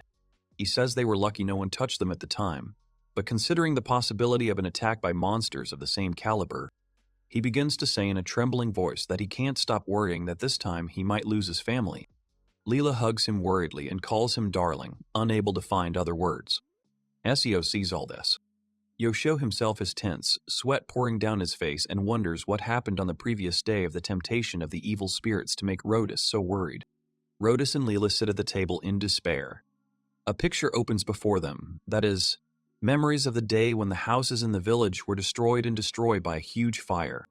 About 3 weeks ago, when Carol wakes up and yawns after a deep and sweet sleep, she wonders where Mom and Dad are. She gets up and sits in front of the mirror. She tidies her hair, looks at herself with admiration, and says how charming she is. On her bed lies a book about a fairy tale about a prince and a princess. Rhodas and Leela are sitting in the kitchen. Dad is drinking tea and Mom is standing at the stove. She happily wishes them good morning. Rhodys also wishes her good morning. Leela says that she is finally awake. She addresses her daughter as a sleeping princess and asks if she would please go and wash her face. Carol giggles, says she understands, and runs outside. They approach the well. She washes herself with a basin next to the well. She exclaims that the cool water is so refreshing. She looks at her wet hands and says that she forgot to bring a towel. Water is dripping off her hands. She strokes her hair with these wet hands and says that she needs to tidy up her hair because Carol is a good girl. Comes up to her and asks if she just got up. Carol gets up and turns to Than, to the older sister. She asks her where her older brother, Games, is. She reluctantly replies that she has been a little worried lately, but her older brother is guarding the entrance to the village. Tem yawns, stretches, and says that if her older brother isn't here, she doesn't care. Tem gets irritated and starts running after Carol, asking her to wait. Carol enters the house, pleased, and goes to the table. Leela says that it seems to be Thon's voice, and she playfully replies that she doesn't know. She takes a bite of bread and says it's time to feast. Leela and Rhodus are touched by their daughter. Carol says the food was delicious. She goes out and says she'll be back soon. Leela asks to wait and where she is going. She answers that she is going to see her older brother, Games. Mother screams that she can't go today because on this day, Carol closes the door and runs away. There aren't many people on the street. Everyone is busy. One person turns to him and says that no matter how he looks at her, she is full of energy. Carol says good morning and that the weather is wonderful today. The seller tells her that he has plenty of delicious fruit. Let her take some. Carol says it would be nice if she had them for breakfast today. He asks if Rhodus and Leela are home. She runs away screaming that she thinks they are still there. She approaches the fences and notices that the wall is as big as usual. She notices something and goes. She sees Games and screams that she found him. She hugs him while a crowd of armored warriors stands around them. Games picks her up and tells her sternly that she shouldn't go outside today. She comes down and doesn't understand why. He explains that today is a special day. He tells her to look around. There is no other child on the street except her. She sees this and says that he is right. All the warriors look at them sullenly. Carol asks if this wall was built by the older brother Games and other people. He answers that it is not so. He says that several decades ago there was a large-scale war here and this place was used as one of the fortresses. After the war, with their eyes on these strong walls, the fugitives settled and prospered in this city. Carol says she doesn't quite understand, but she asks, these walls protect everyone from any enemies. He confirms this, then someone sternly calls her. Leela approaches them in a rush from running and awkwardly says that this is where she was. Carol immediately becomes frightened. Leela catches her and tells her to stop running. She got her. She accepts it with a laugh. Leela picks her up, spins her around, and she happily asks him to let her go. Another warrior asks Games if he knows them. Games replies that he knows and that they are his neighbors and they have been very kind to wanderers like him and his younger sister. The warrior scratches his head and awkwardly says that they have no fear at all, and since the city was founded, virtually no one has ever gotten through these walls. Leela apologizes to Games for her daughter interrupting them. She will definitely scold her later. Games asks her not to get angry. They leave, Leela carrying Carol in her arms while she shouts to her brother Games that they will see each other later. Games remains sullen and says that they will of course see each other if later comes. While all the people are running to their homes in panic, Leela is at home knitting and her daughter is interested. She asks if there will be some kind of festival today. Leela says that it would be nice if there was a festival, but tomorrow, if she wants, they can have peace. Carol screams with joy. Leela and Rhodus look around. They are calmly going about their business at home, while all the warriors and others rush to bring boards and in a panic, gather to quickly strengthen the gate. Rhodus says that he has packed the wagon with everything they need for now, in case something happens. Leela reluctantly agrees, while Carol happily runs around the house, humming. Rhodus continues to stand at the window, watching everyone and saying that it will be great if nothing happens. Leela and Rhodus pray that they will live through this day without problems. They pray that everything will remain as it is, and that they will face tomorrow. At this time, everyone is shouting for them to shoot arrows. All the monsters with swords rush towards them. Someone dies from an arrow in the face. The warriors shout that there are many times more of them than 10 or 20. They have never seen so many monsters. Moreover, many of their other species have united in groups and they all attack together. Goblins fly towards them on boars. The commander orders to strengthen the defense of the gate one way or another. If they defend the gate to the end, they might get tired and not be able to break through. All the monsters scratch and hit the gate. Spears are thrown at them. They die.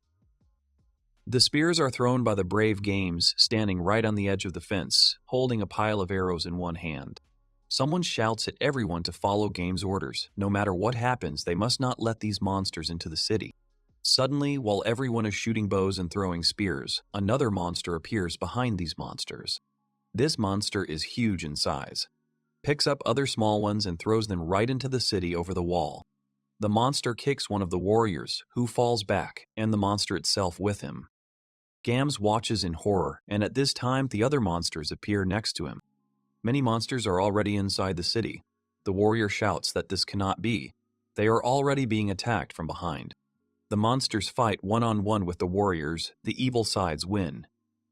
The warriors do not understand how these monsters appeared so suddenly. The monsters push the gates harder and harder, holding torches with fire in their hands. Everyone is already shouting for everyone to run away. At home, Rhodus, Leela, and Carol are hugging each other. The girl tearfully calls her parents, and they continue to pray that God will at least protect his child. Then someone knocks on the door and then breaks it down. There are Games and Chom standing in front of them. He asks how they are, if they are okay. Rhodus says he seems okay. Leela says more importantly, the two of them aren't hurt. Games tells them not to worry because it's enemy blood and his sister has the blood of people she treated. Rhodus asks him what is going on outside, how the battle is going. Then asks his brother to let her patch him up. She starts to heal him. Games says that things are not going well. Then says that now is not the time to smooth things over. He finally says that the situation is hopeless. The faces of Rhodus and Leela are filled with fear and despair. He says that hordes of monsters broke through the gates and captured the city. Most of the defenders died. Gams, believing that he could at least get them and his little sister out, shamefully left the battlefield. He says that unfortunately they have lost the city, so they must flee from here immediately. Rhodus and Leela look at each other in complete despair. However, here, Rhodus suddenly stands up and says that he understands, and that they already have a van prepared, and they also just loaded a few boxes of supplies into it just in case, so they are ready to go.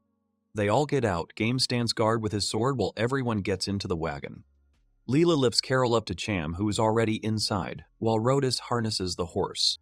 Rhodus tells Games that the carriage is ready to leave. They are distracted when a monster with an axe appears next to them. And there are two monsters, both of them armed. Rhodus says in fear that they found them. Games tells him to get in the cart and he will quickly deal with them. Games goes to attack, the monster runs away from the blow and then attacks him.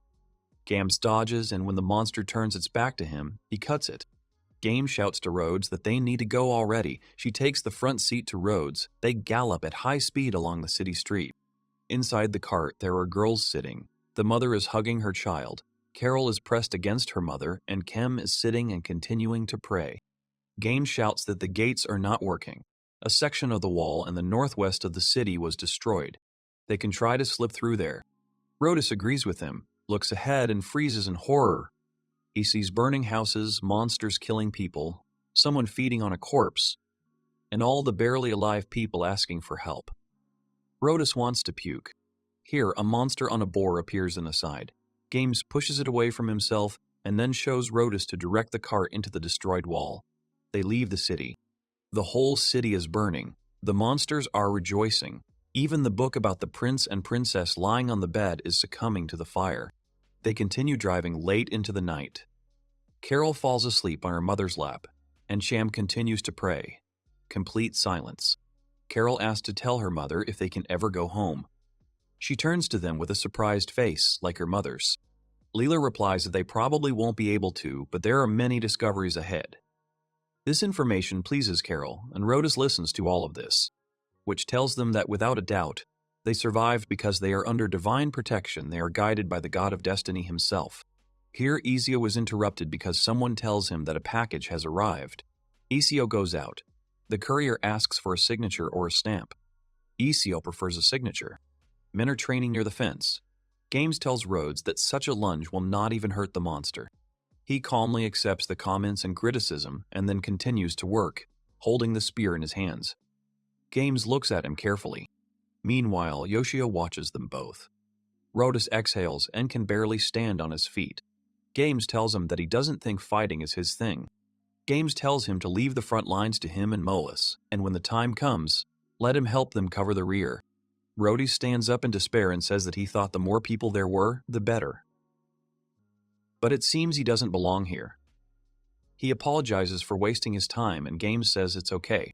Yoshio watches and thinks that James is very straightforward. Later, he sees everyone gather at the table and start eating. Only Rhodus sits with a sad face. Layla approaches Games and says that they are running low on fruit, so if he finds any while on patrol, could he please bring some back? Games agrees without any problem. Here Carol raises her hand and shouts that in that case she will go with him and help. Rhodas listens to her attentively. Carol starts saying that she hasn't been able to go outside since they came into this cave. Rhodas indignantly says that he already told her that when that day comes, the monsters become cruel and it is more dangerous to be outside than usual. Carol says that nothing will happen to him if his older brother Games is around. Rhodas tries to dissuade her. Here Carol interrupts and happily says that she will collect a bunch of delicious fruits. Here, Rhodas can't stand it, bangs his fist on the table and makes it clear that this will not happen. He shouts sternly that it is dangerous to be outside, so she should listen to what her dad tells her. Everyone falls silent. Carol starts to cry. Here Leela gives Rhodes a chance to come to his senses. Carol sits at the table in silence and then comes down and runs away, screaming that she hates her dad. Carol goes into the room. Leela follows her and Rhodas sits back down and clutches his head again in nerves. Yoshio sees this and says that Rhodas has been getting really annoyed lately. Now we can only try to cheer up the settlers by using the prophecy. But that won't be the solution to their problem. Thanks to their offerings, his fate points grow quite well, so in principle he could use this miracle where a group of hunters stays for 3 days. No matter how fast the rating improves, if the hunters turn out to be savages who harm the settlers, they will lose everything they have already acquired. He says that if it were a normal game, he would be worried about little things that aren't worth worrying about. Still, the most suitable miracle for such a situation is the summoning of a golem. He will be able to control it and it will not be able to harm the settlers, even if something unexpected happens. He will be able to adapt to the situation and figure it out. The only problem is that he is unlikely to get the required 700 points in the next 10 days. He thinks he might ask his parents to lend him some money. He imagines that if he said he had to borrow money because he wanted to spend it on a game, that same day he would have been thrown out of the house, and he would never have been able to explain himself. Borrowing money from his younger sister would have been even more impossible. He thinks that if he sells the offerings he received from the settlers, first of all, can he sell them at all? They are quite suspicious, and he is not sure that within 10 days he will be able to sell them and get money for them. He sighs heavily and begins to realize that he seems to be at a dead end. He looks up and finally realizes that there is one way out. He starts searching for a part-time job on the internet. He understands that this is the easiest solution for people, but he has never worked before. One day he came for an interview looking for a part-time job during his admission to university. But he was too nervous to speak clearly and quickly blew his chance, but now he thinks that was not the only reason for his failure. A strange sense of pride came over him, and he aimed only at positions with high hourly wages and generous benefits. And although he should have learned his lesson for the future, when he started looking for a job again, he made the same mistake. He sent his resume to companies that were looking for graduates from prestigious universities, and the result was obvious. His father could no longer turn a blind eye to this, so he used his connections to recommend him to several companies, and yet he did something that brought shame on his father. Somewhere deep in his heart during the interview, he naively hoped that if he failed it would give him an excuse not to work anymore. Well, at least that's what he thought it would be. 10 years have passed. He doesn't care that it's a part-time job. He decided to try to work. Of course, he thought about finding a job many times, but he was scared. He knows he's pathetic and old enough to be smarter. He just became spoiled and scared. He thinks that when he puts in the effort and gets rejected, he doesn't want anyone to be disappointed in him anymore. He keeps searching online for a job, if you think about it. He's trying to find a game job. He wonders if people will laugh at him for it. He understands that if he doesn't start working now, there is a very high probability that he will remain like this for the rest of his days.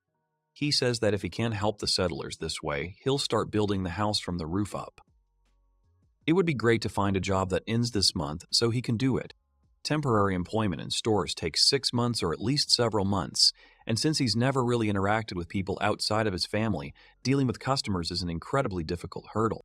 If we consider physical labor, then this is also daytime work.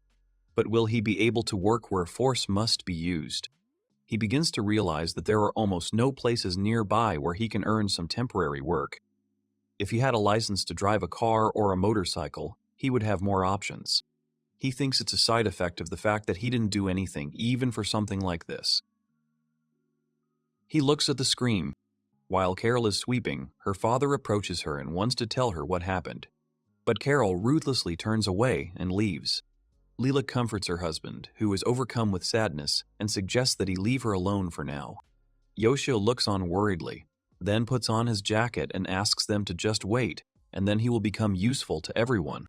If he wants to find a part-time job without the help of the internet, then he should look through free magazines where job vacancies are posted. He rides his bike and tells himself not to think and not to worry. After a while, he comes home and says that he is home. His mother is surprised and asks if he really went out somewhere. She looks at him in surprise and sees a magazine in the bag that talks about work. She smiles widely and greets him more kindly at home, which surprises Yoshio. He sits down at the computer, reads the small headlines of magazines. Then his mother shouts that dinner is ready. He goes downstairs. Everyone is sitting at the table, the sister, the mother, and the father himself. The sister has turned her head to the side. The father is sitting in complete silence, only the mother is happy to see him. This whole situation surprises Asio. Yoshio asks his sister in surprise if she really came back. And she asks him if she really wasn't supposed to come back. Yoshio says that it is not so and that she is doing well at work. He tells her welcome home. She is surprised and awkwardly only says that she is home, sitting at the table. They all eat in complete silence. So Yuki asks her mother if something good happened, but the food just looks more festive than usual. Then the mother asks if she didn't know. She says that Asio is going to find a job. Then the son chokes on his food. His sister smiles and says that he finally has motivation. Yoshio says that for now, he only plans to find a part-time job. He just needs money now. The father begins to say that it doesn't matter why he is looking for a job, because the fact that he has aspirations is already good. Yoshio is surprised. Knowing his father, he thought he would say something like he would accept him if he had a regular job. But he didn't say that. Sayuki says that her older brother has changed noticeably lately. Oh, she asks if he really has a girlfriend. The mother immediately says that not at all. Yoshio does not look like someone who is popular. Yoshio does not understand why his mother answered for him. Here, Yoshio notices and wonders if his sister just called him Big Brother. His father asks if it has anything to do with the settlement that sends them things. Yoshio thinks his father is smart. He replies that it is connected. He is helping to restore their settlement. It would be wrong to just receive gifts from them. So he decided to repay them for this, even if it is a small amount. Sayuki asks what they are talking about. What settlement restoration? It seems she is the only one who doesn't know about it. Her mother tells her that it is not very polite to talk with your mouth full. Her mother will tell her everything. But she suggests that she eat first, before the food gets cold. Later, while Yoshio was sitting on the porch, his father suddenly came up to him and asked if he had found a job yet. He replies that he has found only a few potential vacancies so far and will call employers tomorrow morning. The father asks if he is right when he says that this is a part-time job. He confirms this and says that at the end of the month, the settlers will have some important business, so from now until the end of the month, he can work at any time.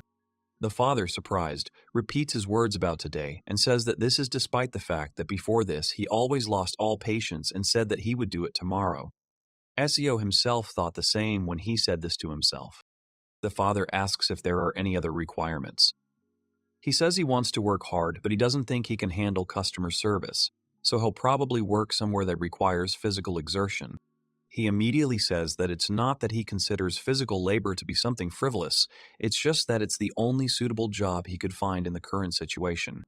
The father says that he understands and that if he has enough motivation now, he will ask his friend to help. Yoshio doesn't understand. He's grateful for the offer, but if he relied on his father and missed the opportunity again. Then his father calls him by name and says that it doesn't matter how old he is, because he will always be his father. He adds that a child should not be ashamed when his father tries to help him. This does not mean that he is dependent on his parents or becomes infantile. He tells his son that if he wants to achieve something, he must take advantage of any opportunities, even those that come from family. That's what it means to be an adult. Silence falls at that moment. For some reason, Asio saw Rhodus in his father. Carol is a very stubborn girl who constantly tries to do everything herself, and Rhodus often tries to convince her to rely on his help. He wonders if his father is trying to convince him to rely on him now. He begins to realize that perhaps, up until now, that was the case. Here, Yoshio kneels before his father and says that in this case, he will accept his support and proposal. The father turns away, takes out his phone and asks him to wait a bit. Yoshio watches him. He calls someone. He's talking about his son, Yoshio. Yoshio realizes that he has no other choice now, and although he wasn't sure about the job, he's now shaking. The father turns to him and asks him if he could wear loose clothes for work. He says that of course he has some in his tracksuit if that works. Father says that he will. Let him change and come down in half an hour. Yoshio gets worried and says that he hasn't written his resume yet. His father tells him that it's okay because it's his friend, so he'll write it later. The first thing Yoshio does is shave his stubble, wash his face and look at himself in the mirror. Water slowly running down his cheeks. He puts on his sweatpants and looks at himself in the full-length mirror. He thinks that from now on, he will really work. He worries that he will most likely disappoint his father again. He starts hitting himself in the side and wonders if he has already started to waver, calling himself a wimp. Where is his former determination? Suddenly, he hears a sound from the computer. He sits down in a chair and sees Rhoda sighing at the table, not understanding what he is doing at all. He stands up abruptly and says that this won't do. He goes to Leela and says that he is free for now. Does she need help with anything? Leela thinks about it and says that it's a good question. His wife replies that Carol has already sorted out everything. He doesn't understand. Leela says that ever since they came here, she has always taken the initiative and helped. The little girl does everything she can to help those around her. Rhodus is surprised, and Leela says that children grow up so quickly. Then Rhodus disappears, leaving Leela alone and wondering where he went. He walks up to Carol, who is petting the horse. She turns to him and sees her father breathing heavily after the run. Rhodus apologizes to her for what happened this morning. Carol interrupts him and apologizes to him too. She starts to ask if he realizes that everyone was talking about how he treasures her more than anything in the world, so he was only angry because he wanted to protect her. Rhodus is very surprised by her words. Carol looks up and says that she will no longer say that she wants to go outside. Here he puts his hand on her cheek and tells her that it was Papa who was wrong. He was so afraid of the temptation of the evil gods that he forgot something very important. He says that they, in this new land, with their friends, decided to live together so they cannot be afraid and isolated all the time. Yoshio watches them with his mouth open, their words echoing inside him. His eyes don't even blink. Her father tells her that Carol is a full member of their settlement, so he can do whatever he wants. They are being watched by other settlers. Rhodus tells her that he trusts Carol. She is surprised at first, and then smiles widely. Everyone looks at them with relief. Here, Yoshio suddenly gets up from the table and starts slapping his cheeks. He thanks them and says that now he has enough courage. He tells his settlers not to be bored and that he will be back soon. The computer remains on. Rhodus picks up Carol. Leela and the others admire the interaction. While cars are stuck in a traffic jam and a father and son are sitting in one of them, Asiel asks what the job he is currently driving to entails. The father replies that it's cleaning. Apparently his market doesn't have enough cleaners for the night shift. One of his workers recently quit, so he can't wait for the new guy to take his place. They drive on. Now Yoshio has realized that this is cleaning. He wonders if this is the job for him. They drive up to the supermarket and are met by a cheerful and helpful man who says that they have already arrived. He approaches them and says that he is glad that Yoshio is here and that he is just his savior. He pats Yoshio on the shoulder and says that he heard that he is a homebody because he has a good body. Yoshio hopes that they will get along. The father leaves and says that he relies on his friend for the rest. Yoshio is left alone, panicking, but stops. He wonders if he is a child. He almost asked his father if he is leaving already. After all, from now on he works here. The employer tells him not to be so nervous, just do what he is told. If there is something that he cannot do or does not understand, then he should ask for help either from him or from 2 local workers. Here a friend shouts to the workers that they have a new colleague and that they should not bully him or give him any strange ideas. The girl smiles and says that they never do that. She asks Yoshio. He is only here for a short time. She is pleased to meet him. The guy says that Yoshio is tall, and since he is tall, cleaning lamps and other things will be easy for him. Yoshio immediately realizes that, unlike him, these two have no problems with social skills. He's a typical newbie here. He'll have to put aside his worthless pride and accept the fact that he'll be incompetent. He'll just do the best he can. He gathers all his strength, bows to them, and says that he hopes they will get along with each other. Late at night, the employer asks ACO if he can come tomorrow too, and he replies that he can without any problems. He is happy to hear this. The man says that tomorrow will be a late night shift too, so he is waiting for him at the same time as today, although technically it was yesterday. He will pick him up at 8 p.m. The girl gets on the bus and says that it was a great job, so they will see each other tomorrow. The guy also suggests that they get along tomorrow. The bus leaves. Yoshio smiles, enters the house, and quietly says that he is home. He understands that it is unlikely that anyone is still awake at this time. He takes off his shoes and thinks that everyone has been kind and warm to him today, so he was able to calm down and fulfill all his duties. He was tasked with cleaning up all the dirty, foaming water, so he was constantly pushing an industrial vacuum cleaner that could suck up anything, including liquid and graphite. He wondered how many years had passed since he last moved so much. He was also assigned to move things and then clean the cleaning supplies. He thinks the manager got the wrong impression, so he trusts him with the most intense work. He takes off his sweatshirt and says that he wants to take a shower as soon as possible, but first he needs to drink. He goes to the table and sees a plate of food and a note next to it. He reads that this is a great job and that he is probably hungry, so he should eat. He immediately imagined his mother. He sits down at the table, eats rice with stuffing, and says that it is delicious. So the food he eats after hard work becomes so delicious. He finishes eating and thanks for the food. He begins to wonder what he was so afraid of when it came to work. He goes into the bathroom and is surprised. The bathroom is warm, hot water is ready, and the bathtub is clean. He thinks that it seems that his mother has not forgotten about him, has cleaned the bathtub and prepared it for him. He lies down in the bath and mentally thanks his mother. After a while, he sits down at the computer with the thought that he needs to go in and check how the settlers are doing. The street is clean. There is no one in the kitchen either. Everyone is sleeping. He says that it seems like everyone is already asleep. He says that it is only because of them that he has continued to persevere today. Watching them all work tirelessly every day has allowed him to give it his all too. He stretches a little, says that it's time for him to go to bed. Goes to bed and wishes everyone good night. In the morning, Yoshio wakes up with so much muscle pain. He gets up and says that his back is especially bad. He barely makes it down the stairs and says that he has work again today. Will everything be okay? His mother sees him and says that he seems to have woken up. She's going to heat up his food, so he should wait. Yoshio says that there is no need and that he can handle it himself. They sit down at the table. The mother asks how he is enjoying his work. He replies that everyone was kind to him. And the work went smoothly this evening. He has another shift. The mother is happy and asks if it's true he's giving it his all. Yoshio blushes and looks away. She asks him how his dinner was yesterday. He replies that it was very tasty, and then thanks her for the effort she put into preparing it. His mother asks him if he thinks he has become incredibly obedient. He gets up from the table, takes the dishes away, and thanks for the food. His mother says she almost forgot something. She says he got another package from the Village of Fate.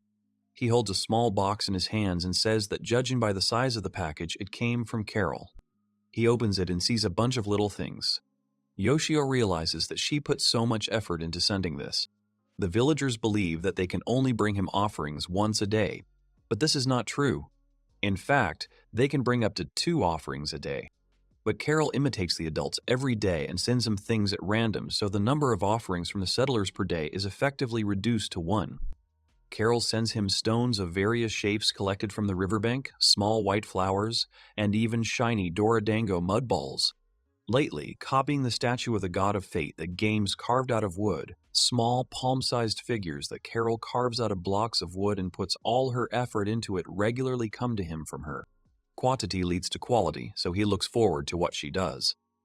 Watching her carve something with a knife in her hand still keeps him in suspense. She carves out wood and shouts happily that it's done.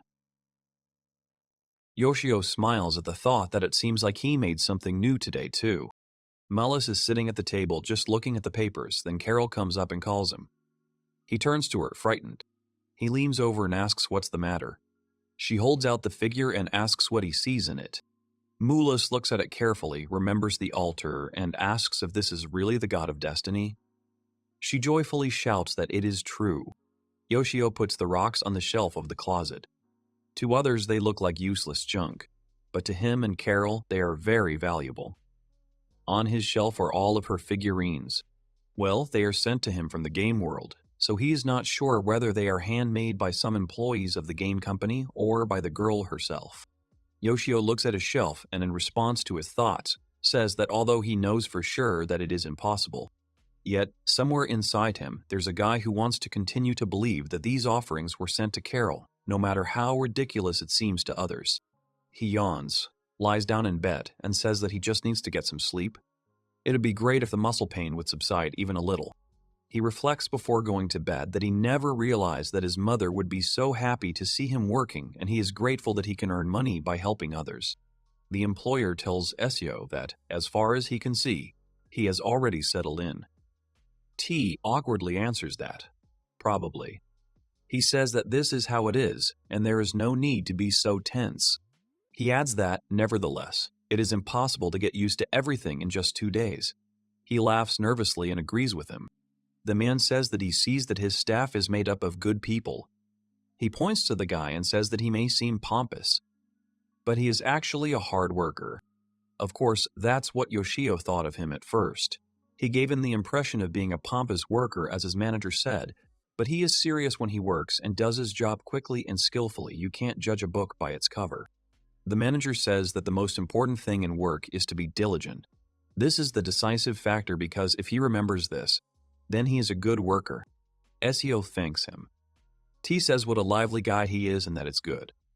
Even though Yoshio knows he already said this when he hired him, he's still happy with his words. The guy yells at the manager to stop messing around with the new guy and let him get to work. He turns to Yoshio and tells him not to get too excited. It's best to work in moderation.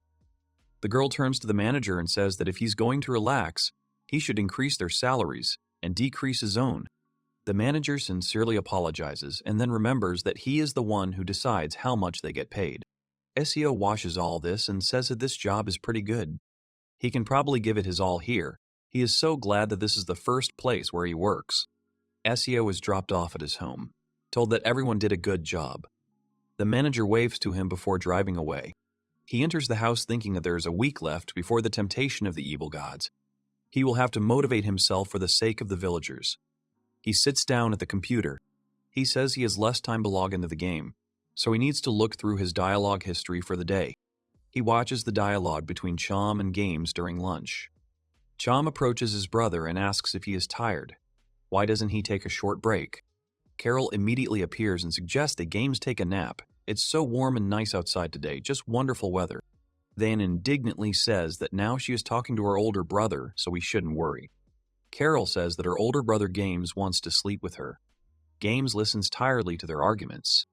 He gets up and leaves, and both of them ask him to wait and where he's going. Even though Yoshio is just reading the text, he can picture the scene. Leela asks her husband what he is doing. Yoshio thinks that it seems to be a conversation between Rotis and Leela. Rotis says that Mulus is teaching him how to make antidote mixtures, although he cannot yet guarantee that they will be effective. He calmly says that he can't fight on the front lines like Gimes or Mulus, so he wondered if there was any other way he could help. Leela smiles and tells him how reliable he is. She hugs him tightly from behind, around the neck. He is surprised by her actions. Yoshio looks on and says that no one knows what the temptation of the evil gods will turn out to be. They live each day with optimism. He checks something and panics, not understanding what kind of chat it is. He only sees words that there is some suspicious activity related to them. Someone has no doubt that they are ordinary fugitives. Yoshio sees the words, but does not understand who is talking to whom. Someone agrees with the previous opinion and says that there is no great risk there, and that someone will return after observing a little more. If they take decisive action, they risk God's wrath. Someone's opinion remains unchanged. He believes that they should observe, not act. Someone agrees and understands the other. The one who sets foot on their holy land will know the justice of nature. Yoshio says that this can't be, which means someone has been a spy all this time, and that's Mulus. Yoshio yells that this means Mulus was a spy all along. He thought he would be a reliable doctor. But then this happened. Now he understands why he was treated as a guest character and not an ally. According to the logs, Mollis is a member of the tribe that lives in this forest and has been keeping a close eye on the settlers since his arrival. But Mollis knows that the villagers are blessed with the divine protection of the god of fate, so he does not intend to attack them directly. He thinks that it seems like the fact that they are under the protection of the god of fate helped. It can be considered that his existence played at least some role for the villagers, and this makes his heart happy. But if they can't count on Mollis's help in the fight, then only Games remains, who will be able to fight the monsters during the temptation of the evil gods. He says that it is too late now, so tomorrow he will give a prophecy with a hint that he knows the true face of Mollis. He goes to bed and says that as soon as he gets up, he will need to give a warning so that Mollis changes his mind and doesn't do something strange. Morning comes, everyone is sitting at the table and enjoying the food, especially Mollis is eating calmly. Yoshio says that everyone seems to have gathered, so he drops his prophecy to them. The Bible glows again and attracts Kem's attention. She clears her throat and tells everyone that today's prophecy has appeared. Yoshio silently apologizes for interrupting them while they are eating, but it is an urgent matter. She begins to read that at the end of the month they may feel uneasy about the temptation of evil gods, but he asks them to somehow endure. He says that he will use his divine powers to help them a little too, but let them not forget that they are under his protection. Here is the final word, that if anyone poses a danger to them, he will incur the punishment of the god of fate. Mollis immediately tenses up. Mollis immediately looks around in panic. God asks them to never forget this. He finishes quoting and asks Mollis what happened. He awkwardly says that nothing happened. Yoshio sees and says that it seems that Mollis is really afraid of the power of the god of destiny. Gaim says that with God's help they can somehow cope, but they still have to do everything they can, because God despises idle people. Yoshio thinks that James's words have pierced him, so he wishes for him to stop this. Yoshio says that in any case, it seems he managed to stop Moas from unnecessary interference. He decides to move on to the question of their fighting strength, but he can only try his luck with the golem. He says that just thinking about a golem he can control being able to fight alongside Games is starting to excite him. And for this, he must work another week to save up enough money to buy the necessary fate points. He gets on the bus and tells his colleagues that he hopes they will do well today too. The girl offers to work hard. Yoshio gets into the car and asks where Yamamoto, the second worker, is. The girl replies that he is not feeling well, so he said that he would take today off. The manager says that's why they'll be working 3 people today. They'll be cleaning the store, which is smaller than usual, so it won't take long. Yoshio fastens his belt and says that he understands. The girl is happy that Yoshio is going with them because this is a real salvation. He wants to object, but she says that she is counting on him. After a while, he comes home and tells everyone about it. At home, his mother is standing by the kitchen. His father is drinking tea and reading a book at the table. The mother is indignant that if he was going to return at this time, he could have at least warned her. They could have eaten together. He says that everything is fine. Yoshio says that work started in the evening today, so he was able to return fairly quickly. Also, the end time varies depending on how quickly the cleaning is progressing. The mother says that she understands and that she is sorry. She says that he is probably hungry, so now she will heat something up for him. Ezio notices that she is in a great mood today. He thinks that if he asks Otsa, he will find out why Mom is in a good mood. But he doesn't. Although he could find out by simply asking what happened that his mother is in a good mood today, he can't bring himself to speak. After all, it's not that easy to get rid of self-doubt. Still, he needs to be thanked for his work, so he just pulls himself together. He starts to speak, but then his mother says the food is ready. Yoshio sighs and decides to just eat. The 3 of them sit at the table, his mother looking at him expectantly. Yoshio realizes that she is making it clear with her whole demeanor that she wants him to ask what happened, and this is putting pressure on him. He finally asks his mother what happened. She happily asks if he really wants to know. She starts to say that the thing is that today, his dad... Then Dad coughs loudly. Dad says his mom's favorite show is about to start. She remembers and says it's not good, and he's right. Yoshio thinks it looked like Dad got excited and stepped in to interrupt her. He is interested in what happened.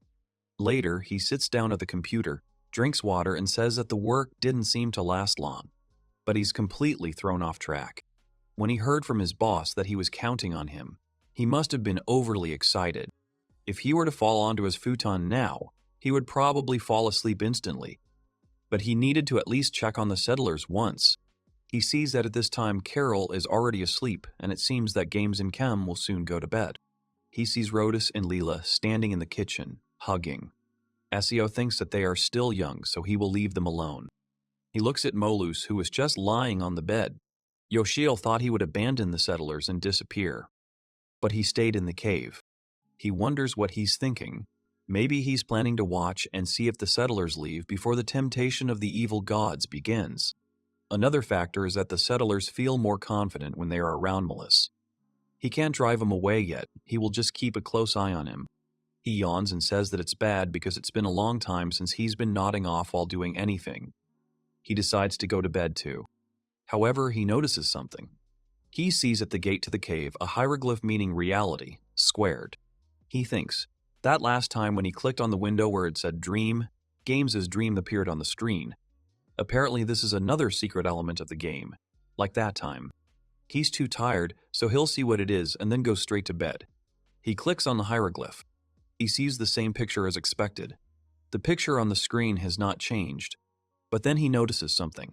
He sees a house and thinks it looks like a modern house. If you scroll the mouse wheel, you can zoom in and look inside.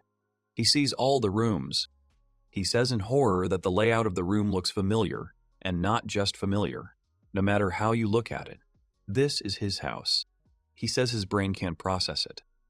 He wonders how to get back to the game's home screen. Then he sees someone washing themselves in the bathroom. It's Sayuki who says that she is also dead tired today. It seems that her skin has become a little rough. She strokes herself and asks her curves to become even bigger. Yoshio realizes that if this were all real and his little sister found out that he was spying on her, she would kill him. He leans back in his chair and says that now he understands. He is sure that it was just a dream. He says that he probably fell asleep while playing the Village of Fate, and that's why he had such a dream. He doesn't even doubt it. He sees his mom and dad sitting in the living room. If this is a dream, it won't be a big deal if he eavesdrops. The father asks the mother to stop trying to bring this topic up in front of their son. But she says that there is nothing wrong with it. She says it's the first time in 10 years that her dad has given her a gift for their wedding anniversary. So she wants to show off this little thing. Yoshio thinks that means today was their wedding anniversary. He didn't know. It's better when the relationship between parents is good than bad. But their child will still be embarrassed to see it with his own eyes. Her father tells her that if she is happy, he appreciates it and he is very sorry.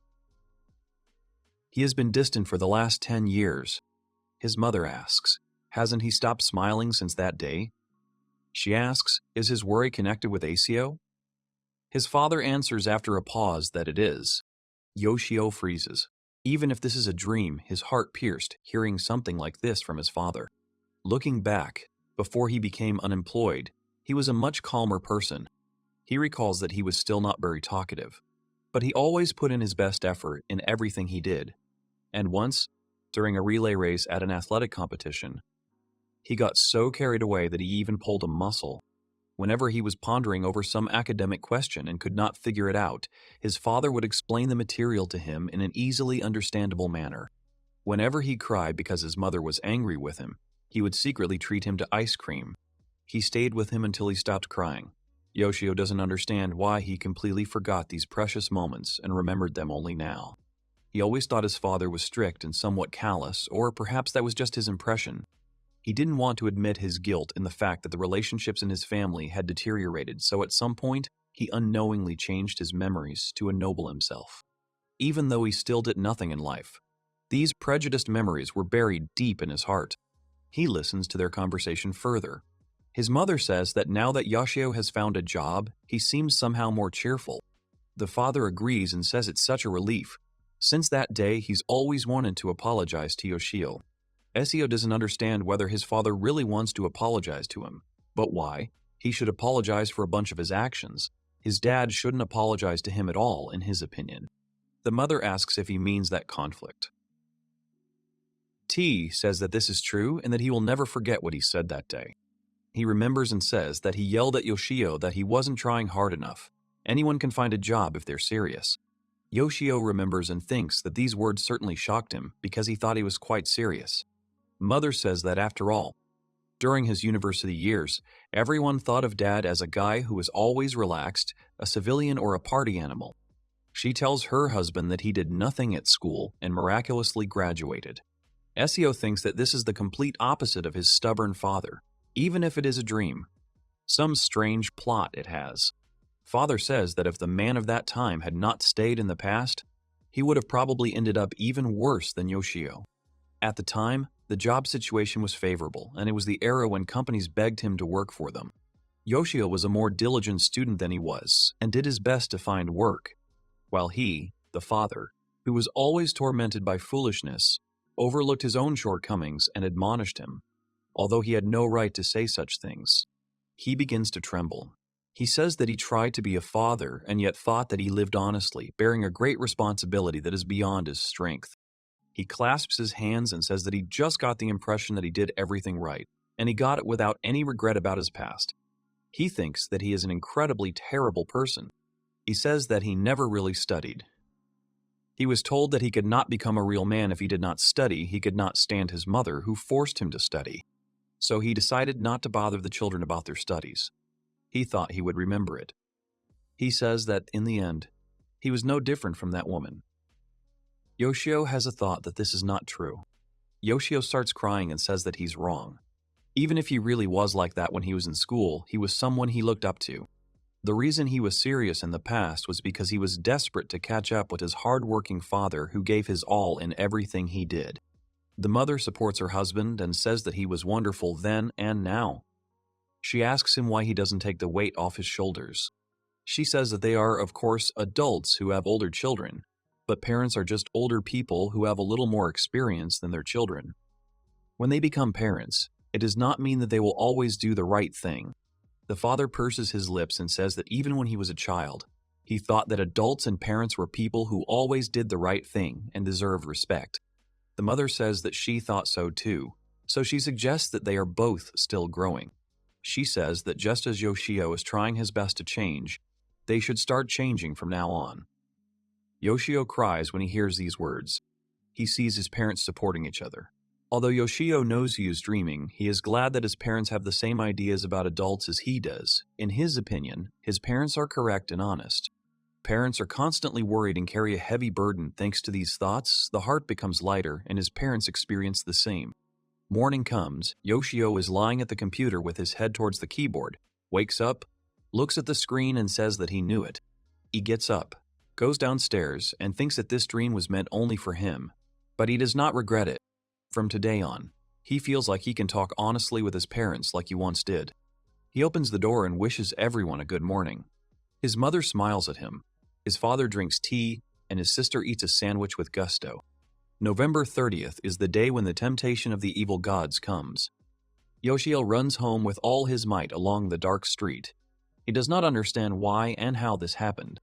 2 days ago, that is, November 28th, Yoshio is sitting at the computer and says that he will have to keep a close eye on them while he is not working.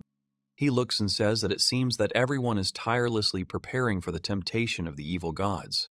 Some are in the kitchen, some are at the gate.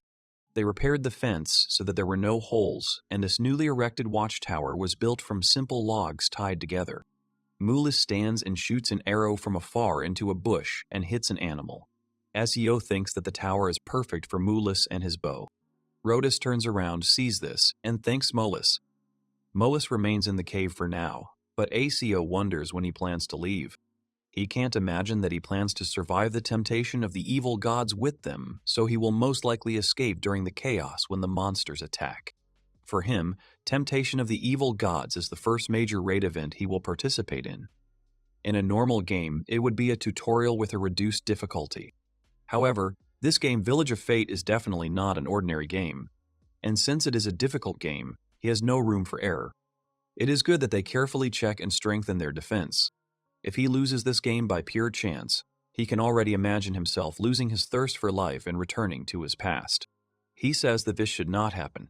The development of the village is one thing, but he also does not want to lose the progress that has been made in his life. He looks and says that he currently has 540 points. He will be able to get fate points by investing a day's salary that he earns from his part-time job. So he only needs a little bit to be able to summon a golem, which costs 700 points.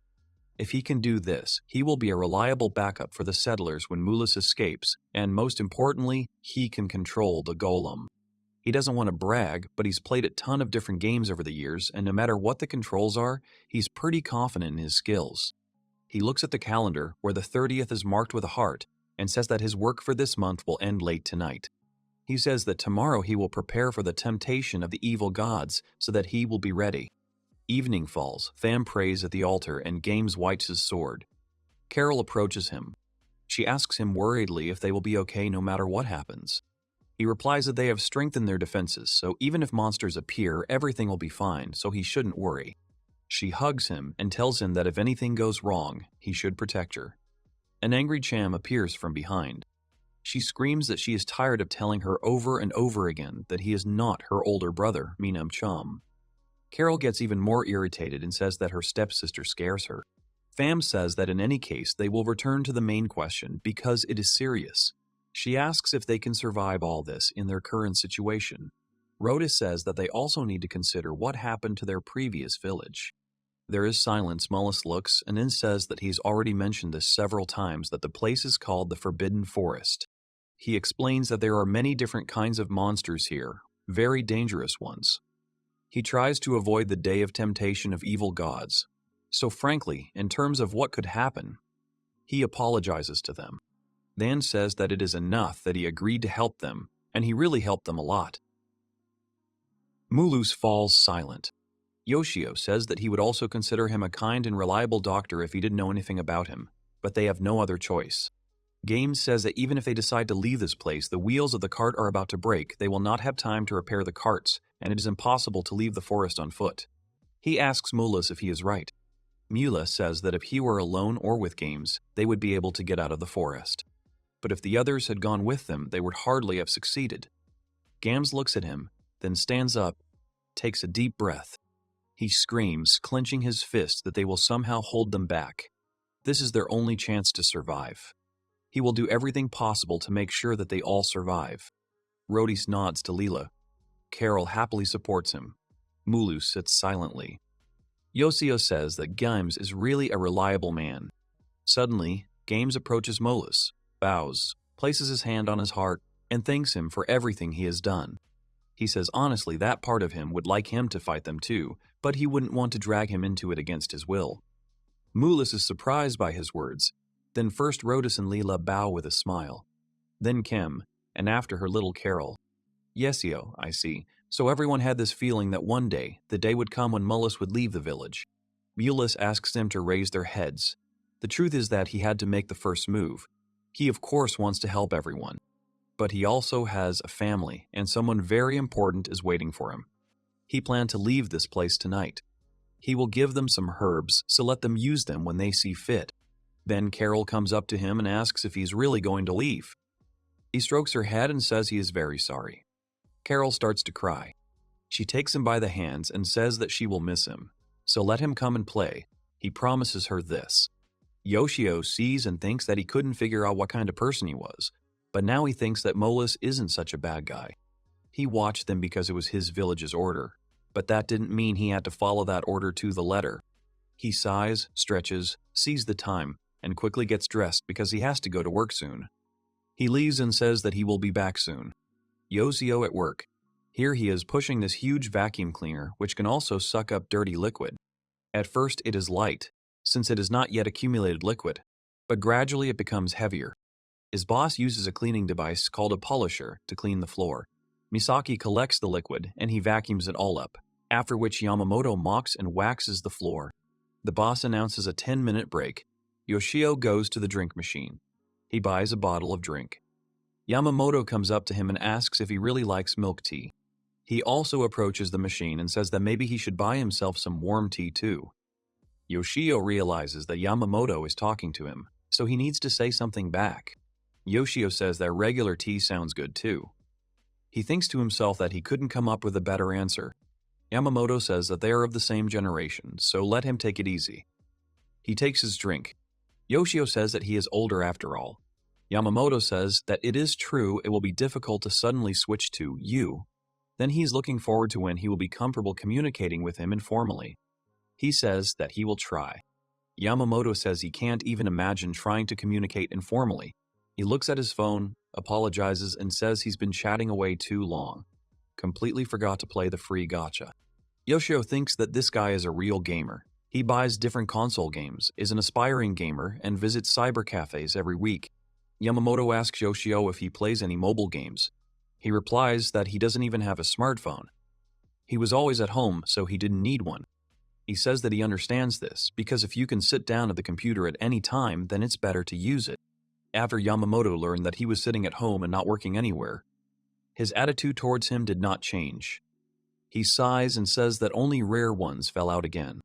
Moreover, it seemed that Yamamoto himself had been sitting at home all the time, and he talked about his past as if it was nothing, and that alone made a good impression on him. Yoshio asks if there have been any interesting games released recently. He immediately replies that he thought he would never ask. There is one game he is currently playing for hours. It has cool graphics. He asks what it is called. Yamamoto tries to remember, but the manager interrupts them and says that it's time to get back to work. The break is over. Yoshio never heard the name of the game. Anyway, he doesn't have time for other games because of the Village of Fate. They part ways. The manager says that Yoshio is free. The last 2 days of November, next month, they will have a lot of cleaning requests due to the end of the year. He will probably let him help them again. He hopes that he can count on him. Yoshio thanks them and says that they did a good job too. He hopes that they will work together again. He sits down at the computer. It seems that Mullis has already left the cave. Various medicinal concoctions are left on the table, and next to the decoctions are notes, in which the effects of the decoctions and their dosage are described in detail. Yoshio smiles. He was a good guy after all. That's good. Moose might come back the day after tomorrow if the settlers survive. For some reason, he has a feeling he will, or rather, he wants him to come back. November 29th. Games stands by the fence. Everyone is worried about their own business, Dan praying at the altar. Yoshio says that the atmosphere is a bit gloomy. He thinks that maybe he can help them somehow. It is very important to relieve their anxiety so that they can relax. He thinks to write something like God will give them a hand in case of need. The Bible glows, crying out that they have been given prophecy, so let everyone gather. She reads that they must be worried about the coming temptation of the evil gods. Let them not remember his protection. If real danger befalls them, he will lend them a helping hand. If he writes like this, then they will not rely too much on God. It will be great if they do not fall into despair and give up until the very end. Besides, thanks to this prophecy, when the golem appears, they will immediately understand that it is on their side. Dan shouts that they have received the divine protection of the god of fate. Game says that they will not hang their heads. Rhoda says that if the god of destiny is watching over them, they will be fine. Layla tells him to stop being nervous and control himself. Carol yells that they still have their Big Brother games, so they will be fine. Yoshio leans back in his chair and says that one problem has been solved. He honestly admits that he wanted to try out the golem summoning. However, he is still unsure of how to control the golem and what its limitations are, so he must only activate it when a truly dangerous situation arises, which means he has nothing else to do today. He thinks he might sleep to prepare for a long night, but he doesn't feel like sleeping yet, so he decides to go get something to eat. He cooks, fries the meat sent to him, and eats the fruit for dessert. He eats and says how delicious it is.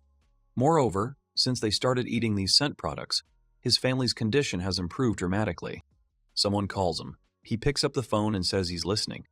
His boss tells him he's so glad he's home. Yoshio asks if he did something wrong. The boss tells him that everything is fine. That is not the issue. He asks if he has any plans for today. They have unexpected work here, and they could use some extra hands. Yoshio reflects that he has some plans, but today he can only watch the settlers. Yoshio asks when the work will end. He already said that at the end of the month he will have an important matter, that is, exactly tomorrow. The boss says he remembers it very well. They plan to finish at 9 p.m. Definitely not later. Yoshio thinks it won't be a problem then. Yoshio says he'll start packing right away. The boss says he's his savior. He'll come pick him up, so he's counting on him. Yama took a day off again, so he's in his debt now. Yoshio wonders what happened to Yamamoto. He looks like a completely normal guy, so maybe he suddenly decided to relax with his friends or something. Even Yoshio sometimes wants to take a day off, especially when it comes to the Village of Fate. He thinks why not help him out, so that he can help him out later when he needs it, although it probably isn't that big of a favor to fill in for him for a day. At work, the boss tells another boss that he couldn't change the details of the contract right away as soon as he entered them because after all, they're not doing charity work. The man apologizes and says that if it's possible, the girl tells Yoshio that from time to time, people like him come along and try to talk them into extending their cleaning time. Yoshio nervously looks at his watch. It's already 9:15. The boss tells him that he can go home. He has important things to deal with. He replies that he will continue working until they finish. He thinks that the three of them can handle it in an hour, so everything is under control. Already on November 30th, their car is stopped by a controller. He tells his boss that there was an accident ahead, so the road is closed. He apologizes for the inconvenience, but they will have to turn back. The time is 00:37. Yoshio realizes that the day of temptation of the evil gods has already arrived. The monsters are unlikely to invade immediately when this day arrives. He wonders what if the monsters have already invaded and are now killing the settlers. He tells the boss that they will have to make a detour to get to his house by car, so from here he will walk. The boss apologizes for what happened today. Yoshio says it's nothing, don't worry. They say goodbye. He runs home in panic. He heard that bad luck breeds bad luck. Why of all the days is he so unlucky on this one? It's already 1:30 in the morning. He can barely breathe from constant running. He wonders how many years have passed since he last ran for so long. His strength is running out. He remembers his settlers and decides to run further, begging himself to get to them in time. Yoshio runs up, frantically inserts the key into the door, takes off his shoes, and climbs the stairs to his room. He comes in and immediately asks if everything is okay. He is breathing heavily. He breathes a sigh of relief. Little Carol is asleep, everyone else is not. Yoshio sees that there is no sign of any monsters attacking. Kem, Game's little sister, lies and continues to pray. Yoshio recovers and says what a relief it is. Sayuki wakes up from the noise. Yoshio apologizes, explaining the urgency of the action. He promises to be quieter. Sayuki calmly goes back to bed. She continues to stand in front of him and look at him. She says that he is sweating heavily, he smells, he might catch a cold, and his work uniform is dirty, so why doesn't he take a shower? Yoshio says he'll see him later, hiding his gaze. Sayuki sees his behavior and says he's lying. Sayuki says that whenever he lies, he looks to the left. At this, Yoshio sighs. His sister, even as a child, somehow knew how to determine when he was lying, but it turns out that she knew about his lies. Sayuki says that lately he always leaves his computer on and does nothing but play this game. She asks what's going on. Maybe he has some kind of game event going on there. He asks how she knows. She says that if he is talking about the game, then her mother told her about it. She strictly forbade her to turn off the computer. Yoshio warned his mother about this in advance. Since she freely came into his room, he believes that it was then that she told his sister about the game. He wonders what to do. He was warned that if someone else finds out about the details of the game, he may lose the right to play it. Yoshio confirms that her words are true, specifying that the game is in development, and he is an alpha tester. Revealing the details could result in dismissal and a fine, so he asks to remain silent. Silence reigns. Yoshio is nervous. Sayuki hints at his trick, persuading him to take a shower. Realizing the pointlessness of the argument, Yoshio complies. He says he'll be back from the shower soon, so he asks her to keep an eye on his game in the meantime. He says that there is a very important event about to happen there, but he has not been warned when it will start, so she must keep her eyes on the monitor. Yoshio tells her to let him know right away if the characters start getting attacked by monsters. She obeys and asks if he really likes this game so much, so he should leave already. Yoshio changes his clothes, gets into the shower and says that a quick shower is just right. Then he imagines Sayuki telling him that he still smells bad and whether he really washed himself properly. The thought makes him squeeze out more shampoo and tell himself to wash faster. He comes in, apologizes, and thanks Sayuki for her help.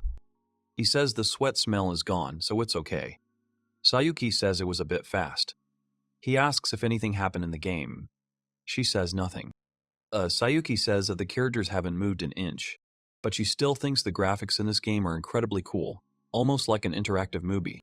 Yoshio admires the game, noting the large investment the developers made. Sayuki suspects secrecy, noticing his posture. Indeed, she has studied his character very well. Yoshio says that there are things he hides, but that doesn't mean he hides anything bad, and that's the truth. Sayuki asks if he can't tell her or even their family about this.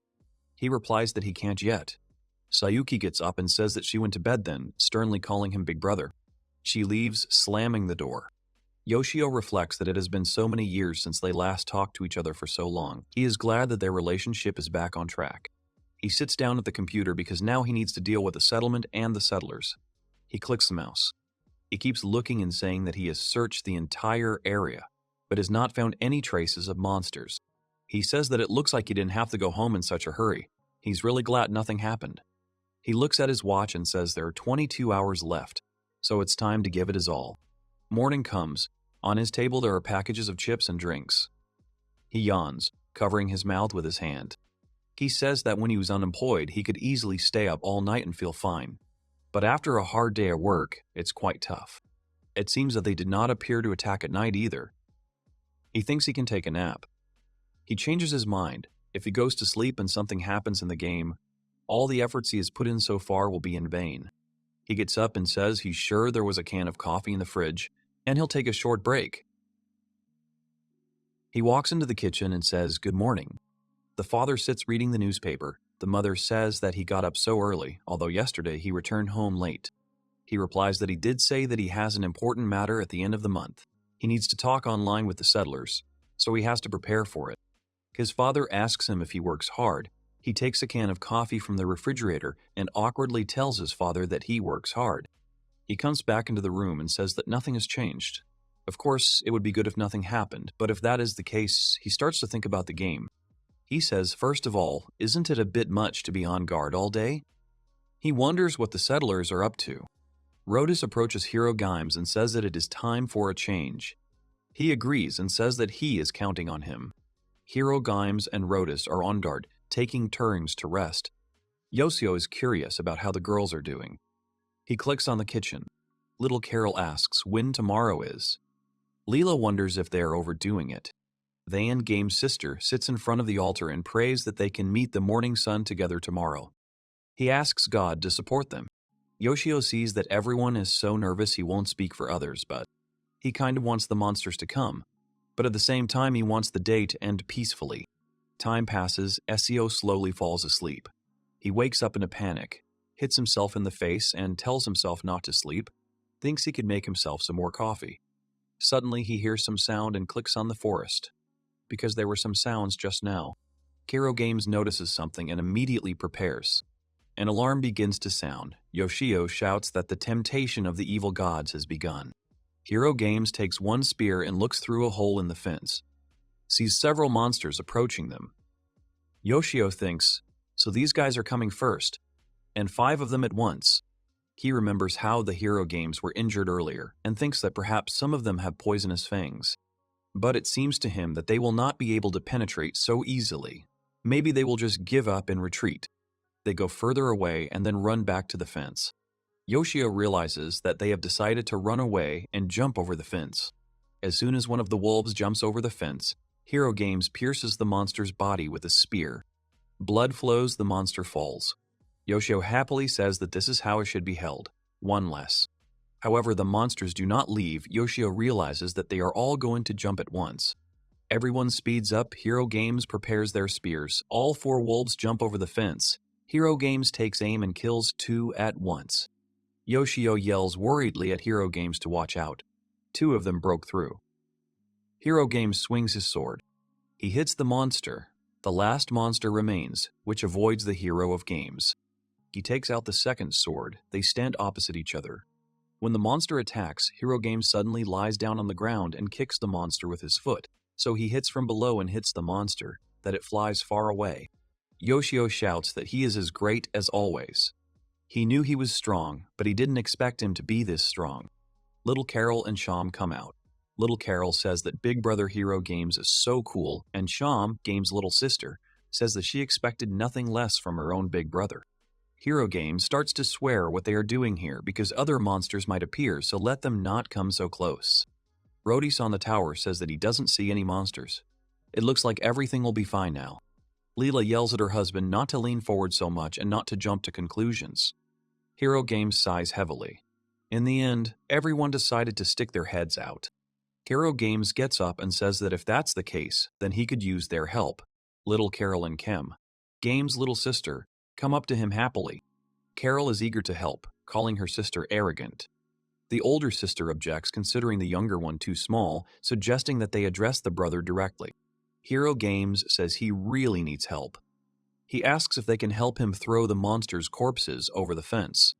Little Carol and Kim, Games' little sister, smile happily and then, remembering the corpse, their mood worsens and they lower their eyes. Rodis says that they both have too much enthusiasm. He says that he and Hero Games will deal with it. Leela tells them that in that case, maybe they can do what they can. She calls them inside. They will help her. The girls agree. Yoshio sees and says that they were able to suppress the first attack. This means that they may not need the golem at all to win. He is happy at this thought. The event lasts 4 hours. Hero Games defeated all the monsters on his own. Sister gives him a drink. The hero thanks. Yoshio is happy to see their friendship. In addition to the black wolves, monsters from the boar class called fierce boars also came to them. The settlers had prepared traps near the fence in advance, so everything should be fine. Unlike black wolves, ferocious boars cannot jump over a fence. They have set spears in the fence at about the height of a boar's head. They themselves will run into the stakes. All that's left is to deal with the black wolves jumping over the fence. The next attack will begin at exactly 17:30. Perhaps the time limit is 30 minutes, or enemies appear every hour. In the second option, the number of enemies increases. Hero Games will still be able to withstand the blows of enemies for some time, but eventually he may run out of steam. If they can survive this temptation of the evil gods, the first thing they will need to do is increase the number of warriors. Rodis hammers something into the fence. Leela gives a plate of food to little Carol and tells her to take it to Hero Games to eat, and she obeys. Yoshio stands up, sighs, and says that he should also go get some food. He goes to the kitchen, picks up the prepared food, and his mother asks if he wants to have lunch with them. Yoshio replies that he can't leave the computer for long, so he'll end up eating at home. His mother says that today she will cook his favorite courage. She asks if he really doesn't want it. He apologizes and says that he needs to be at the computer. He leaves with pity, thinking about the delicious karage. Comes into the room and says that when Mom cooks them, we need to seize the moment and run to the kitchen for them. He sees Rodis on the tower start screaming that monsters are coming towards them. There are 4 black wolves and 3 ferocious boars. Yoshio says that this is the first time he has seen monsters from different classes team up. Hero Games thanks Rodis and tells everyone to take cover. Rodis leaves the battle, entrusting the defense to the hero. The hero prepares to attack with a spear, trying to destroy the enemies. The boar crashes into the gate. The wolves climb over the fence. Hero Games kills 2 of them at once and kills the remaining 2 with swords. However, the fence breaks down here because 3 boars were aiming at the same place, which terrifies Hero Games. Yoshio shouts that they broke through the fence. He thinks if he should summon the stone golem now, there are only 5 hours left until the end. What should he do? Hero Games gets up, the boars attack. He sticks his spear into the ground. He jumps over them with the help of a support. He immediately kills 1 boar, leaving the last one, which immediately runs towards him. Hero Games stabs him with a spear. The latter also dies. Yoshio shouts that this is great. Hero Games knocked them both down. He, as a guy, sincerely admires his coolness. He says that little Carol and Kim, Games' little sister, will definitely like it. Hero Games looks around and says that they should quickly patch up the hole in the fence. Rodis comes out and offers to fix everything faster. Leela tells Hero Games to rest faster. If something happens to him, they will all die here. Leela tells little Carol to hug him and not let him move. The little girl happily agrees to this assistance. Little Carol hugs and offers to rest. Rodis asks Kim, Games' sister, to bring ropes and nails. She obeys and says that she will do everything. Rhodus asks Liel to help him. She also obeys and asks what she should do. Yoshio understands that Rhodus can be relied upon. Night falls again. Hero Games sits by a tree. Kim prays next to him. Rhodus, Leela, and little Carol are busy repairing the fence. Yoshio looks and says that he is sure that more monsters will appear now, and the time has come. He searches and is horrified by what he sees. He sees boars, wolves, and goblins. He counts and understands that there are about 20 of them. Hero Games immediately gets up and shouts for everyone to run for cover. He feels that there are about 20 monsters there. Everyone runs into the cave. The computer signals that the final wave of temptation of the evil gods is beginning. Yoshio is happy that this is the final wave and says that he will root for them. In the game, monsters attack. Among them are wolves, goblins, and boars. One of the monsters seemed familiar to Yoshio. He assumed that it was the monster that attacked the carriage at the beginning of the game. Yoshio read that his name was Little Green Goblin. Yoshio thought about it because the goblin really did look like him. The goblin swung his club. He began to hit the wall with all his might. Yoshio saw that the monster was breaking spears in the wall. Yoshio thought that in addition to the human form, he also had intelligence. Games appears in the game. He sees someone hitting the wall from the other side. The wall gives way and breaks. Monsters break through, attacking the cave. Hero Games looks at the monsters in rage, preparing to fight. At that moment, a wild boar crashes into him and throws him into the air. Hero Games screams in pain. The settlers look at Games through the gate. Seeing that her brother was wounded by Chom, Games' little sister screamed his name in horror. Hero Games lay on the ground, surrounded by monsters. Chen tried to run out of the gate, but Rhodus held her. He shouted at her that she couldn't go in there and asked her to calm down. Kim, the sister of Games, cried out to Hero Games in tears not to give up. Leela consoles the crying Chen, assuring her that she can't help her brother. Little Carol stands nearby, frightened. Yoshio hurries and launches the golem. The computer screen suddenly lit up so much that Yoshio had to turn away from the bright light. When everything calmed down, he opened his eyes and saw the location of the cave. The screen changed to a special mode designed to control the golem. Yoshio believed that he had summoned it to the shelter itself. Yoshio tried to find the exit on a control panel. It was on the button on the left side of the panel. If was glad that the golem began to move towards the exit of the cave. Yoshio realized that the golem was holding a sword in its right hand. The golem approached the gate where the settlers were. They turned around and they saw him. The golem told them to wait a little longer. He said that he would save Gaiams now.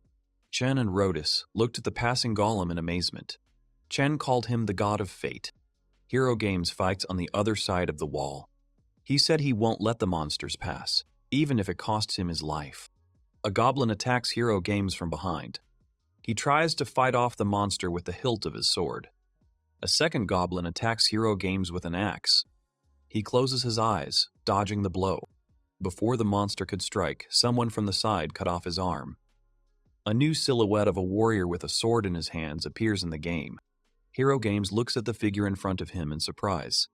Yoshio happily praised Hero Games and shouted that he himself would now enter the game. The wolves rushed to attack, but were thrown back by a strong sword strike. Yoshio shouted joyfully that he had cut the wolves in two with one blow.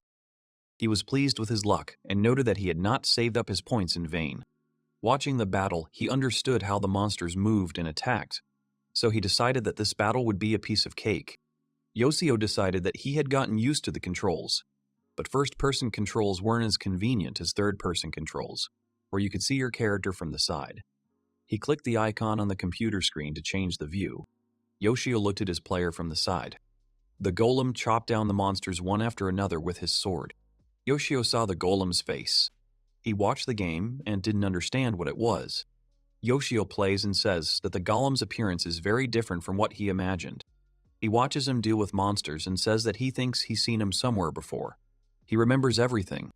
He says that the wooden statue was carved by Hera Gams and Kem, Gams' little sister, to be worshipped on the altar, in other words. This is the god of destiny. Golem deals with the monsters. Everyone watches them in bewilderment. Hero Games hangs on Rhodes. Kem, Game's sister, supports him. On the screen, Yoshio sees a congratulation. The temptation of the evil gods is over. The enemy attacks have ceased. He rejoices and thinks, did it really work? Then, Geem's sister says what a majestic appearance he has. She thanks the god of fate. Hero Geem says that in a difficult moment he saved his life. He asks to accept his gratitude. Rhoda smiles and says that they are all safe thanks to the god of fate. Little Carol is happy that it was great because the statue started moving. Leela says with relief that they are saved. Even though Yoshio knows that this is a scene in a game, he still feels embarrassed when he is praised. As a god, he must act in response to the villagers' prayers. He presses, but the golem does not move and it is not a breakdown. He begins to understand. What, sister of Gamsa, is the matter? The golem turns back into a statue. He reads that every second he controls the golem. Fate points are spent. When the fate points run out, the golem will stop moving, so they have to be careful. Also, it can only be launched once a day. Yoshio is surprised by the rapid consumption of points. The golem turned out to be a labor-intensive resource. The game is more difficult than its mobile counterparts. He sees the joy of the settlers and smiles. He happily shouts that he saved the village, so he can be congratulated. He should be the one who is happier about it. He starts typing, wants to convey that there will be no more attacks today. The prophecy comes. Geem's sister, opens it and reads it to everyone, sharing the good news. They all lift and carry his statue to the altar and then pray again. Everyone has done well, Yoshio thinks. Let them have a good rest. He decides to just take a little look around the area. Even though it's a game, the corpses of killed animals don't disappear on their own, and dealing with the aftermath of the battle is also very difficult.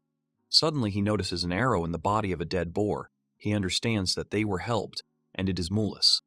Yamamoto apologizes for the end of the month, apologizes profusely, and thanks Yoshio for helping him out.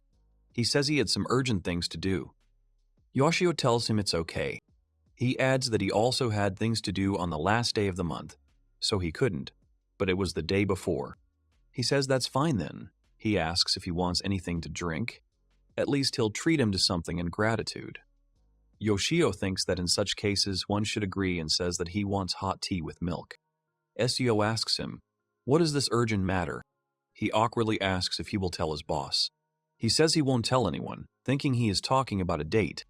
Yamamoto starts to explain that in fact, if he is a gamer, he should understand him. There was a limited time event in the game. Yoshio says he understands. He thinks it's an unexpected answer.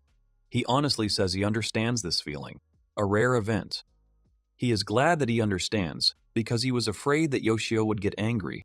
He asks if he remembers that he already told him that he was addicted to the game. And then at the end of the month there was an unexpected event. The day before it was necessary to prepare a lot of things. Yoshio wonders if he is talking about the god of fate.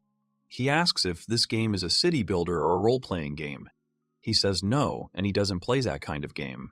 It doesn't excite him. That's why he plays games where you have to kill each other. Yoshio thinks that from what he told him, he has nothing to do with the villager fate. They are just trying to protect their village, and if the villagers have to kill anything, it's only monsters. Yoshio says he tried playing it many times, but he didn't really like it. Yamamoto sadly says that he understands, and if he liked it, he would recommend it. But since he doesn't, it's useless. Yoshio thinks it's great that they can actually discuss games during the break. It makes him happy. At home, Yoshio sits at the computer and says that the processing of the monster bodies is complete and the fence repair is in full swing. He decides to look at today's conversation log. Hero Games is dragging a spare part. Rhoda says he needs to rest. He explains that no matter how much Game's sister, healed him with magic, he was still badly wounded. Hero Games replies that it is not time yet because physical work is his duty. Everything will be fine. Game's sister, also turns to him and asks him not to do anything by force. He answers her that he knows, so let her not worry. Little Carol comes up and tells him that if he gets tired, he should tell her and she will give him a massage. Just like when she did it to her father, he was very happy. Little Carol asks her sister not to distract her because she is talking to her brother. The girl is convinced that her brother is more interested in talking to her. The hero Games turns to his brother, checking the truthfulness of the statement. Than, Games' sister, suddenly stands up and asks Hero Games because it's not like that. Then Leela comes out and tells the girls to stop bothering Hero Games and to help her instead. Yoshio thinks that these settlers are real hard workers. By using the golem, he spent all his fate points, of course. He compensated for some of them through the gratitude of the villagers to God. This time the settlers got a wad of monster meat. Most likely it will be given as an offering. For this, he can also count on a small increase in points. He gets up and thinks maybe he should cook some meat for dinner. He decides to do that while nothing else is happening in the game. He's in the kitchen frying some meat. Sayuki comes in and says she's home. Yoshio wonders if she worked overtime again today. He asks her if she's going to eat, and she says it smells so good. She sits down at the table and says that she will eat, calling him Big Brother. Yoshio tries and asks her to wait a little. Time passes, he puts meat on the table, and she enthusiastically shouts that it looks very tasty. She thanks him and says she'll kiss him for it. He asks in shock what's wrong with her.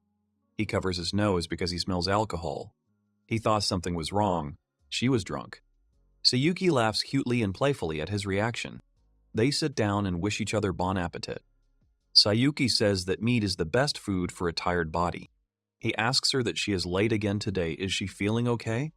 She says that everything is fine. She likes her job. She can afford it. There is silence. Sayuki looks away and hesitates, but wants to say something. Yoshio says that if something happens, he will listen. He is not the most reliable brother. But sometimes you just need to complain to feel better. Sayuki says that lately someone has been watching her, or rather she feels like she is being watched. She says that the other day she was in a nearby store. She feels that someone is following her. She turns away, but there is no one. She thinks that she imagined it, but then she saw the man and wondered if it was that guy. Yoshio realizes she's talking about a stalker. He says that this has happened in the past. Recently she comes home late, and it worries him. His sister asks if he is really worried about her. He says that of course he's worried. He's her brother after all, even despite all this. Sayuki says that he doesn't need to be told twice. She knows. She shyly looks away and says that she was no gift either. She thought he hated her. Yoshio says that in his opinion, she has every right to hate him. He is ashamed even to talk about it. Sayuki says that he is becoming his old self, only he looks a little better. After these words, she starts blushing and feeling shy. Yoshio says she said something nice. He says that when she comes home late, she should tell him and he will pick her up. She hands over the phone and says that her mother gave it to him. She asks him if she can ask him when she has problems. He says she can, but when he's cleaning late at night, it probably won't work. They keep in touch. His sister asks him not to be as reckless as before. Yoshio awkwardly agrees. Sayuki tries to look calm, but Yoshio is sure that she is terrified. He thinks that this time he should do something. The boss says they got the job done faster today than he expected, Sister Games. He agrees. Yoshio turns to the boss and says that he needs to go to the store for groceries, so he will get off here. The boss takes this into account. They say goodbye to him. Yoshio is left alone on the street among marginalized people. He goes into a supermarket. He thinks that he feels uneasy when he thinks that Sayuki's stalker might be around somewhere. He suspects that Sayuki might be all nervous. After the incident, he was taken to the hospital and admitted. Luckily, it was not life-threatening, but he remembers Sayuki crying the entire time. The attacker was sent to a juvenile detention center for assault. He sent several letters of apology to him and Sayuki. But in none of them did he feel emotion from the text. They were formulaic. Yoshio lost touch with life outside the orphanage and made no effort to reconnect. He is troubled by memories. After buying groceries, he returns home and notices a stranger at the door. There is a girl in crutches trying to pick up keys from the ground. Her leg is broken. Yoshio calls her Saika. He says he'll pick it up. She awkwardly thanks him, and then recognizes Yoshio, who smiles and tells her they haven't seen each other in a long time. Saika is his childhood friend, lives next door. They have been together since birth, and went to the same elementary, middle, high school, and university. Saika got a job at the company she wanted, and Yoshio was left unemployed. For several years, he lived as a recluse, ignoring his sister's letters and visits, feeling guilty about his condition. It has been 10 years since they last saw each other face to face. They stand opposite each other in complete silence. Yoshio asks her what happened to her leg. She tells him that she got distracted while going down the stairs and tripped, which looks like a bad sprain. She says that one of her colleagues from the company just gave her a ride home. Yoshio advises his sister to be careful, warning her of possible danger. He recalls a childhood story about falling from a tree. His sister asks him to forget about this incident. They start to laugh awkwardly. Seiko notices his uniform. Yoshio immediately says that on his father's recommendation, he has been working part-time at a cleaning company for about a month now. He awkwardly says that it is such a pitiful sight. Seiko immediately and firmly tells him that it is not so. She tells him that she supports him. Yoshio is surprised and then awkwardly thinks the girl starts to blush. Silence falls again. Yoshio says that it is cold and apologizes for the long conversation. He asks her to quickly go inside. She smiles and says that they haven't talked for a long time. He agrees and hopes that her injury will heal quickly. She thanks him and says goodbye to him, after which she goes into the house. Yoshio stays on the street, then walks on. He reflects that it's been 10 years. He thinks they've had a good chat. He smiles at the thought that Saika hasn't changed at all. He jumps up and down happily and starts walking playfully. However, he stops, saying that he doesn't think that's true. She talked to him, but still, Saika has been with the company for 10 years. She has had both good and bad times in her life. She is a wonderful adult woman. He just started working and has a different life experience. He believes that this gap will never be filled. Suddenly, Saika comes out from behind and calls him. He excitedly asks what is going on. She awkwardly begins to say that a new sweets cafe has opened in front of the station. All the customers are young people. It's not very convenient for her to go there alone. She is still worried and says that when her leg heals, if he doesn't mind, she would like him to go with her to that sweets cafe. She asks him what he would say to that. He happily agrees and says that he likes sweets. She also reacts happily and thanks him, and promises to write, because she will be waiting impatiently. She comes in again. Yoshio thinks that they will go to a sweets cafe together. Is this really a date? He persuades himself and thinks that he got carried away. She simply asked him to accompany her. But why him? Maybe because she met him by chance. He keeps thinking.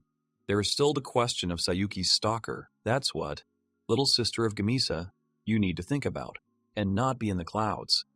He tells his family that he is home. Mother says that he came back early, but the food is already ready. She says, "What is this smile of his? It really scares her." A few days later, Yoshio is sitting at the computer and says that today is a day off, so he can dedicate the whole day to the game. Yoshio muses that Sayuki's stalker has not appeared since then. He thinks that perhaps it was just her imagination. He looks at the calendar and thinks that next Sunday is a date with Saika. He says that he will just go with her to a sweets cafe. He suggests to himself that he first move on to the next temptation of the evil gods. He needs to come up with measures against it. The last battle proved that the golem is very capable, but it is so limited that it can only be activated in very dangerous situations. It's still a bit of a shame that only game is the fighting force of the village. He thinks maybe he should use the fate points to replenish the fighting force. Which miracle is better to choose? He notices something. Hero Game is surprised by the guest. Amalios approaches their fences. Essio thinks it would be great if he joined the village. Little Carol comes out joyfully and congratulates him on his return. They hug. Milas looks at them sadly. He says how good it is that they all survived. He apologizes. He is very ashamed that he had to leave them. Leela asks him not to say that, because before that they were with them with good intentions. They are glad that he came back and do not hold a grudge against him. He says that Leela is right. Rhodus and the others are glad to see him again. Tham, Geem's sister, says what else the god of destiny wrote about him. Yoshio listens and thinks, this is what he likes about the villagers. The game has many merits, and one of them is that none of the characters in the village are stupid.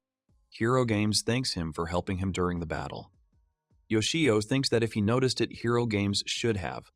He's talking about a certain arrow and a boar. Mula says no, it's just a drop in the ocean. He asks for forgiveness, then kneels down and says he knows he has no right to ask them for this, but he needs their help. Than, sister of Games, asks him to raise his head. Let him remember how he helped them. He saved your brother from death. She asks to tell them Than, sister of games, they can help them. The sister clarifies what her brother has said. He confirms the debt and invites Mulas to share information. He apologizes again and touches his head. Suddenly his ears become like elven ones and he says that he is not a healer who came here by chance. He is a member of a clan living in the Forbidden Forest.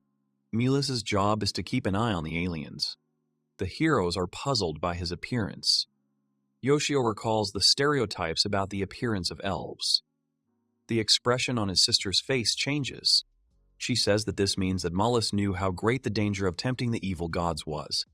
Yoshio realizes that the tone of Kem Games' sister is unusually harsh. The sister understands the concern for her wounded brother. Hero Games stops her impulse. Mulus apologizes, knowing the situation. The raids have become more frequent. The monster's behavior is strange. Hero Games says he felt this in the last 2 raids too. The temptation of the evil gods may have made the monsters more ferocious, but it never made them work together to attack them. Rodis says he has traded in many places, but has never heard of anyone raiding villages. Hero Games says that is not the question. He turns to Mulus and asks what his request is. He says that his settlement was destroyed during the temptation of evil gods. The news shocks everyone. For Yoshio, it's a shock. The clan has lived in the forest for generations, has defense tactics, but was wiped out entirely. Melia says that this brings them to what they were talking about earlier, Sister Gaimsa. Never before has there been such a large-scale attack, and also a variety of monsters attack together. Moreover, it was as if someone was controlling them, as one villager who was still breathing said. Hero Games offers to bring survivors. Answer: the village is destroyed, there are fewer dead than residents. The bodies of about 10 children have disappeared. Mila says with resignation that perhaps they were taken to the monster's lair. Little Carol looks at him with fear. Mulis's home village was destroyed. He can't even imagine how painful and hard it was for Mulis to walk alone through the ashes, looking for survivors. Mulis falls silent. Chom, the sister of Games, wants to somehow support. But then Hero Games says that if there is even a slight chance that they remained alive, he does not even want to waste time thinking. Mulis receives orders to move forward. Van carries weapons. Rodis collects supplies. Leela takes water. Carol is happy to help. The settlers are inspired and support each other. All the heroes decided to help. Essio supports them but does not interfere with words. The prophecy is limited to 1 time per day. It must be saved for a critical situation. He thinks what he can do. Even if the golem is activated, the fate points will run out before they reach the goal, Sister Games. He thinks he can ask Hero Games to walk while carrying the statue on his back. There is no time for that. He wonders what he can do in this situation except watch. Hero Games says that he and Molus will go to help, and everyone else should stay in the cave. Games' sister is ready to go with the heroes to help the injured children. The hero is worried about her safety. The girl understands the risks, but is determined to go. Hero Games believes in the support of the deity. Yoshio thinks about passing on the prophecy. The brother cares about his sister's safety, but does not forbid her to go. The girl laughs, understanding his thoughts. Little Carol comes up to him. He sits down and listens to her. She gives him something and asks him to think of it as Little Carol and to use it as a talisman. She says it's small, so it won't get in the way. That's what her mother told her. He promises to treasure it. Asio thinks it's small, but the quality is top-notch. They leave and Kem, Game's sister, tells the rest of the family to be careful too. Leela promises to close the entrance to the cave. Rodis will stay to guard the house. Carol promises to meet the heroes with treats. Mulus nods to Hero Games. They set off on a journey with Kem, Game's sister, led by Hero Games' A. Rodis. Leela and Little Carol remain at the fence. The 3 of them walk through the forest. Yoshio says that Mulus knows where the monster's lair is. It seems like it won't take that long to get there, but it's so annoying that he can only watch. They climb up the surface, brother helps Kem. They come to a stream. Mulus suggests making a stop here. They all drink water while sitting on a log. It's been an hour since they left the village, and this journey may be harder for Kem, Game's sister, than for the others. Mulus says that he doesn't know yet how many monsters are left in the enemy base. But there were many corpses of these monsters around the settlement. His tribesmen didn't give up without a fight, so he doesn't think there will be too many monsters. Hero Gaim says that he too believes that there are probably few unharmed monsters left. Mulus remains silent. The area is inhabited by black dogs, wild boars, and green goblins. The first two species do not take prey, so the goblins are to blame. Seo himself is surprised by his conclusion. At first he took it for a regular capture of his fellow tribesmen, but he hopes that the kidnapped children are safe. He muses that if this game is meant to be realistic, it's no wonder there are scenes of violence. Mulus stands up and says they have to go. They walk, but Mulus suddenly stops them and signals them to be quiet. They look out from the bushes. In front of them, the green goblins are resting and recovering. He says there are 9 green goblins visible. Yoshio says no matter how good the duo of Mulus and Hero of Gams is, it's dangerous to mess with so many opponents at once. Mulus says that if it weren't for the clear sky, they could sneak up on them. Yoshio agrees and thinks that it's true. A clear and cloudless day, definitely not for a surprise attack. He thinks it would be great to make it rain, though. Here, he quickly clicks and shouts that he found this when he was first looking through the Wonders section. He's talking about weather control. When it rains, it muffles footsteps and reduces visibility. And if the goblins hide in huts, they will be easier to catch by surprise. He just lists all of their weather conditions. He wonders if the cost of changing the weather depends on its type. He thinks a downpour would be better. He sighs and says he should have been more generous and tested the weather control earlier because it's hard to gauge the amount of rainfall. He clicks on a rainstorm and waits. He wonders if the player can specify the weather control area. He is given instructions to move the circle around the screen using the mouse wheel to increase or decrease the diameter. The larger the diameter, Sister of Games, the more fate points will be spent. Then he needs to click and the action will be performed. After his actions, the clouds suddenly thicken and it starts to rain. The hero Gaims, Kem, Gaim's sister, and Mulus look at the sky in shock. The goblins also look at the sky and start running to take shelter in their huts. They all spread out into their 3 huts. Mulus wonders how the weather can change so fortunately. Kem, the sister of Games, says that the Holy Scripture just now emitted a faint light. She says that it is only her guess, but she thinks that it is the god of fate helping them. Hero Games says that they should set up an ambush near their camp. He says Than's sister Games take his gear. He must move as quietly as possible. She replies that she understands him and begs him to be careful. Than, the sister of Games, remains at the bushes with weapons. Mulus tells the Hero Games that he will go the other way. He accepts it. They go on the attack, approach the huts and sneak up. Hero Games deftly enters the hut, kills the goblins and walks out calmly in complete silence. He sees Mulus and asks if there's any sign of the children. Mulus sadly shakes his head. Hero Games gives a sign that they will continue the search. Yoshio says that is great. Now they will not be noticed. All that is left for them to do is find the children and save them. The rain gradually stops after the search. Hero Games asks Mulus how things are going. He answers that there are no children anywhere. They look at the cave and say that this means that this is the only place left. Hero Games tells the others that he will go first. Hero Games approaches the cave, then moves away in fear. Than, Games' sister, asks him what it is that Mulus tells her to move away. A huge monster with one eye and a large club comes out in front of them. Hero Games immediately grabs his sword. Hero Games screams how such a red cyclops can be in such a place. The monster swings to strike. He hits Hero Games, sending him flying. Than, Gaim's sister, and Mulus are terrified. Yoshio himself is excited about this battle. Hero Games parried his sword blow, but still landed and stood up. The red cyclops keeps coming towards him. Then Mulus steps in and shoots an arrow straight at the cyclops. The arrow flies straight into his eye. But then the monster easily brushes away this arrow. Mulus himself is shocked by such actions. Asio asks in horror if this cyclops could have easily knocked away Mulus's arrow. How tough his skin must be. Yoshio is not sure if they will defeat the monster. The red cyclops growls menacingly. Usually feuds with green goblins, prefers human flesh. Ordinary hunters are no match for him. The cyclops goes on the attack. Hero Games retreats back. Mulus and Kem stand ready to the side, the first one pulling the arrow. Cyclops swings his club at Hero Games, but he manages to slip away and attacks from the side. He swings and strikes, but Hero Games defends himself with his club. But Hero Games manage to hit his head. Then an arrow flies, hits the monster's shoulder, but the arrow breaks shamefully. Everyone freezes in tension. Yoshio screams that Hero Games and Mulus are powerless against the Red Cyclops. One missed blow is fatal. Blood is everywhere. Gaim's little sister is worried about her brother.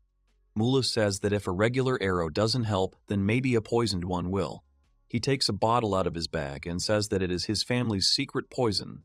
They say that there is no antidote for it. If the poison arrow had penetrated, they would have a chance, but he didn't know if it would be strong enough to pierce his skin. Yoshio desperately says that it can't be. Is there really no way? He should have brought the wooden statue here, even if it was inconvenient. All he can do is convey something through prophecy. He can use poison or the power of miracles, and there is still the Hero Games equipment left. He ponders whether to suggest escape, but rejects the idea. Running away from the Red Cyclops will cause harm. It is better to sacrifice Hero Games, saving the other two. He reasons that Hero Games is an experienced warrior. He will immediately understand what is required of him if it is necessary to attract the attention of the enemy to become bait. He keeps thinking that this is just a character in the game, a regular NPC. Even if he dies, it's just a game production. He thinks that this is not a real death. He is worried about difficulties. He insists that the return of all the living is mandatory. He believes that there are no impassable games. He sincerely hopes for a miracle. He ponders everything, takes into account everything that exists, and thinks about what he should do. Suddenly, an epiphany comes to him. He doubts whether he can do it, but then says that if he doesn't try, he won't know, so he has to act. He presses "Here the Bible glows." Than's sister Games immediately notices and shouts that the light comes from the Holy Scripture. Mulus asks what the God of Fate advises. Yoshio gave them the plan. Now they need to activate the weather control. He summons a thunderstorm from the weather. He narrows the range of influence to a minimum, while the Cyclops finishes off the Hero Games. Cyclops swings. Yoshio presses hard, after which lightning strikes and hits the Cyclops' body. The monster is all fried. Hero Games looks at him in horror. Yoshio continues to sit in anticipation. Here the Cyclops roars in horror. Yoshio hopes that a direct lightning strike will kill him. However, here Mulus draws an arrow and poison. Yoshio is counting on him. He shoots an arrow, which flies straight into the Cyclops' mouth. However, the Cyclops easily defends himself with his club, and the arrow does not hit him. Yoshio slyly asks what he will say to this. Yoshio summons the golem because there is a small statue of the God of Fate attached to this arrow. He activates, carries a bottle of poison, and goes straight into the Cyclops' mouth. Yoshio controls him. Kiplo swallows the golem with poison and begins to growl and choke. Mulus and Hero Games wait in surprise. He gave the prophecy to the settlers, who read it to Kem. Now he will summon a thunderstorm only around the Red Cyclops. After the lightning strike, they must aim at his mouth and shoot an arrow into it. But they must not shoot just like that. They must transfer the poison to his incarnation. Let them tie him tightly to the arrow and release him. The golem hugs the bottle in its throat. Yoshio screams that it's time. Then the golem breaks the bottle, and the poison spreads throughout the body. Blood spurts from the Cyclops' mouth. He screams, and eventually falls backwards. Yoshio shouts happily that it's great and that they did it. Yoshio says that he would like to join them and rejoice together. But the prophecies are over for today, so they need to save the children first. They stand at the monster's lair. Hero Games says that he will first look around, because there may still be enemies inside. Mulus agrees. Hero Games enters the dark lair. Mulus waits anxiously. Yoshio waits with them. Hero Games comes out in horror. Kem Games' sister greets him joyfully, and Mulus continues to stand on edge. Silence falls. Hero Games asks Mulus to go inside and confirm that everything is there. And Kem, Games' sister, he orders to stay here. Van, sister of Game, resists and says that she is ready to go. Perhaps one of them is still alive. Hero Games refuses. He says that she will go away. This is his decision as an elder. He does not want her to see it. Then, Games' sister remains at the lair. After a while, Hero Games and Mollis come out.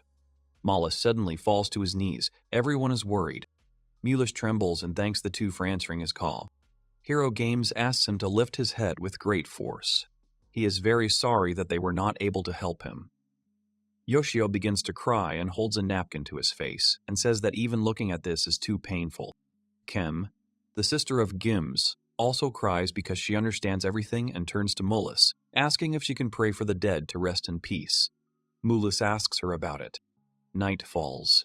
Essia watched as the three horses buried the children. In a normal game, such a scene would be cut, and the action would move to the moment of returning to the cave where they live. But not in the Village of Fate. In this game, people live and die. They buried all the children, and now they stand and pray. Kim, the sister of Games, approaches Mollis and asks if he would like to return to their village. The hero Games agrees and says that everyone in the village is worried about him. Mila stands up in complete silence and says that he will accept their generous offer, which makes Jeem's sister and Hera. Geems breathe a sigh of relief. They return to the mine. Little Carol comes out to meet them and rejoices at their return. Mulus hugs Little Carol tightly. Little Carol is confused. Rhodus wants to ask something. Hero Games shakes his head in resignation. Leela comforts the crying Chom in the background. Rhodus lowers his eyes and says that they have had a hard time. They haven't eaten anything yet. They will prepare dinner for them, so let them eat and rest. Essia was also crying in front of the screen and thinks that they did everything they could. They all did a great job. Leela turns to Mulus and says that he can stay here as long as he wants. He thanks everyone. Yoshio wonders what Moldus will do now. He wishes he could become one of them. But only Moldus can understand his own feelings. If he decides to leave them and be alone, he will not interfere with him and try to force him to stay, no matter how everything is decided. He hopes that Molus's mental trauma will heal soon. Mulus stands on the edge of a cliff. He wants to jump, and then decides to do it. At this moment, Asio wakes up in fear and exhales, realizing that it was just a dream. He sits down at the computer and immediately asks how Mulus is doing. He sees Molus sitting at the table, thinking. Esio thinks he seems okay. Last night, he looked like he was beating himself up about something, so he expected the worst. He is glad that his fears were unfounded. They are all sitting and eating at the table, but Mulus is not there. Little Carol asks if Mulus still hasn't come out of his room. Everyone starts to get sad. Leela looks at her husband because Little Carol says he's probably hungry. Rhodus pats Little Carol on the head and suggests that they just leave him alone for now. Little Carol obeys and they continue eating in complete silence. Ezio thinks that Mollis needs more time to recover. He watches as he still sits. He says he should see if he has any miracles up his sleeve that he can use to cheer up the villagers. He pokes around and finds the pet lottery button. He wonders if this was there before. He is told that once a month he can try his luck in the pet lottery for free. He has a chance to get a random bird egg, amphibian egg, reptile egg, monster egg, or rare monster egg. The pet that emerges from the egg is attached to the first person it meets. It can be raised as a pet or fed for food. After receiving the egg, the hero is not sure who exactly will be born. Yoshio muses that if it is a bird, it will be able to lay eggs, and if it is a reptile or amphibian, the villagers will be able to roast it and eat it. The monster can be used in battles, especially the rare one. It is useful for the village. If it is free, it is worth the risk. He spins this lottery. He says that it seems that he will not be able to stop the roulette immediately. On the other hand, it is still unclear what kind of pet will hatch from the egg, so there is no point in worrying about it. He stops at the most ordinary egg. He himself thinks that it looks simple enough, like a chicken egg. He wonders who it will be. The system tells him that he has received an egg. It will be placed next to the village. Yoshio says that this means that the items received do not appear in the village, but somewhere near it. He pokes and finds an egg next to a tree. Ezio informs the residents through a prophecy about a creature in the forest. He suggests that they decide the fate of the find themselves, to grow it or eat it. He himself is interested to see what the residents will do.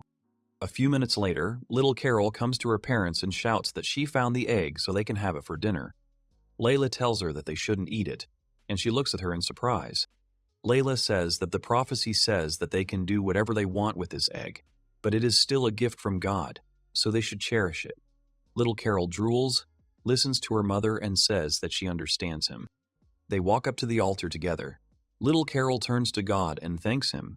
She was told to treasure his gift, but she thinks he can take better care of it. The egg disappears. Yoshio realizes that this is the same effect that occurs when someone donates things to him. Yoshio panics and says, "Did she really just send him an egg?" Here Leela hurriedly approaches the altar and asks for forgiveness. She says that her daughter did not disrespect his will. Yoshio calms Leela down, considering her worries unnecessary. He understands that tomorrow he will receive an egg and decides to incubate it. He thinks about the type of egg. He starts searching the internet for animal eggs. He says the most likely one is a reptile egg. He doesn't know much about it. He imagines that if this egg is from the world of the Village of Fate, it could very well be that it belongs to a monster, and it doesn't matter if it's rare or common. He changes his mind and says that this is simply absurd. It's probably a lizard or snake that can be raised as a regular pet. We'll have to see how his family feels about it. His mother shouts to him that the package has arrived. Ezio thinks that this is it. His mother hands him the box when she sees that it says animals, not food. The mother asks if it is meat or fruit again.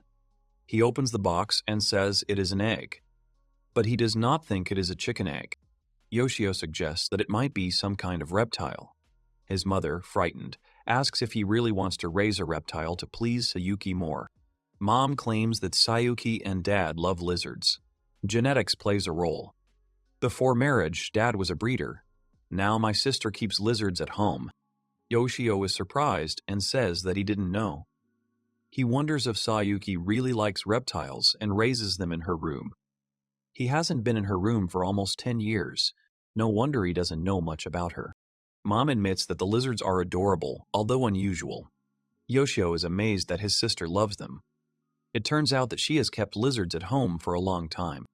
He thinks that he should try to improve their relationship. He decides that he should ask Sayuki how to raise a reptile. Evening comes. They all sit down at the table and start eating, wishing each other a pleasant appetite. Yoshio tells Sayuki that he wanted to ask her, but since Father is here, he will ask them both. Father asks, "What exactly?" Let him ask and not be shy. Yoshio reminds his parents about the gifts they got for helping the village. He tells them that he received a reptile egg. He says that raising reptiles has become fun and part of rebuilding the village.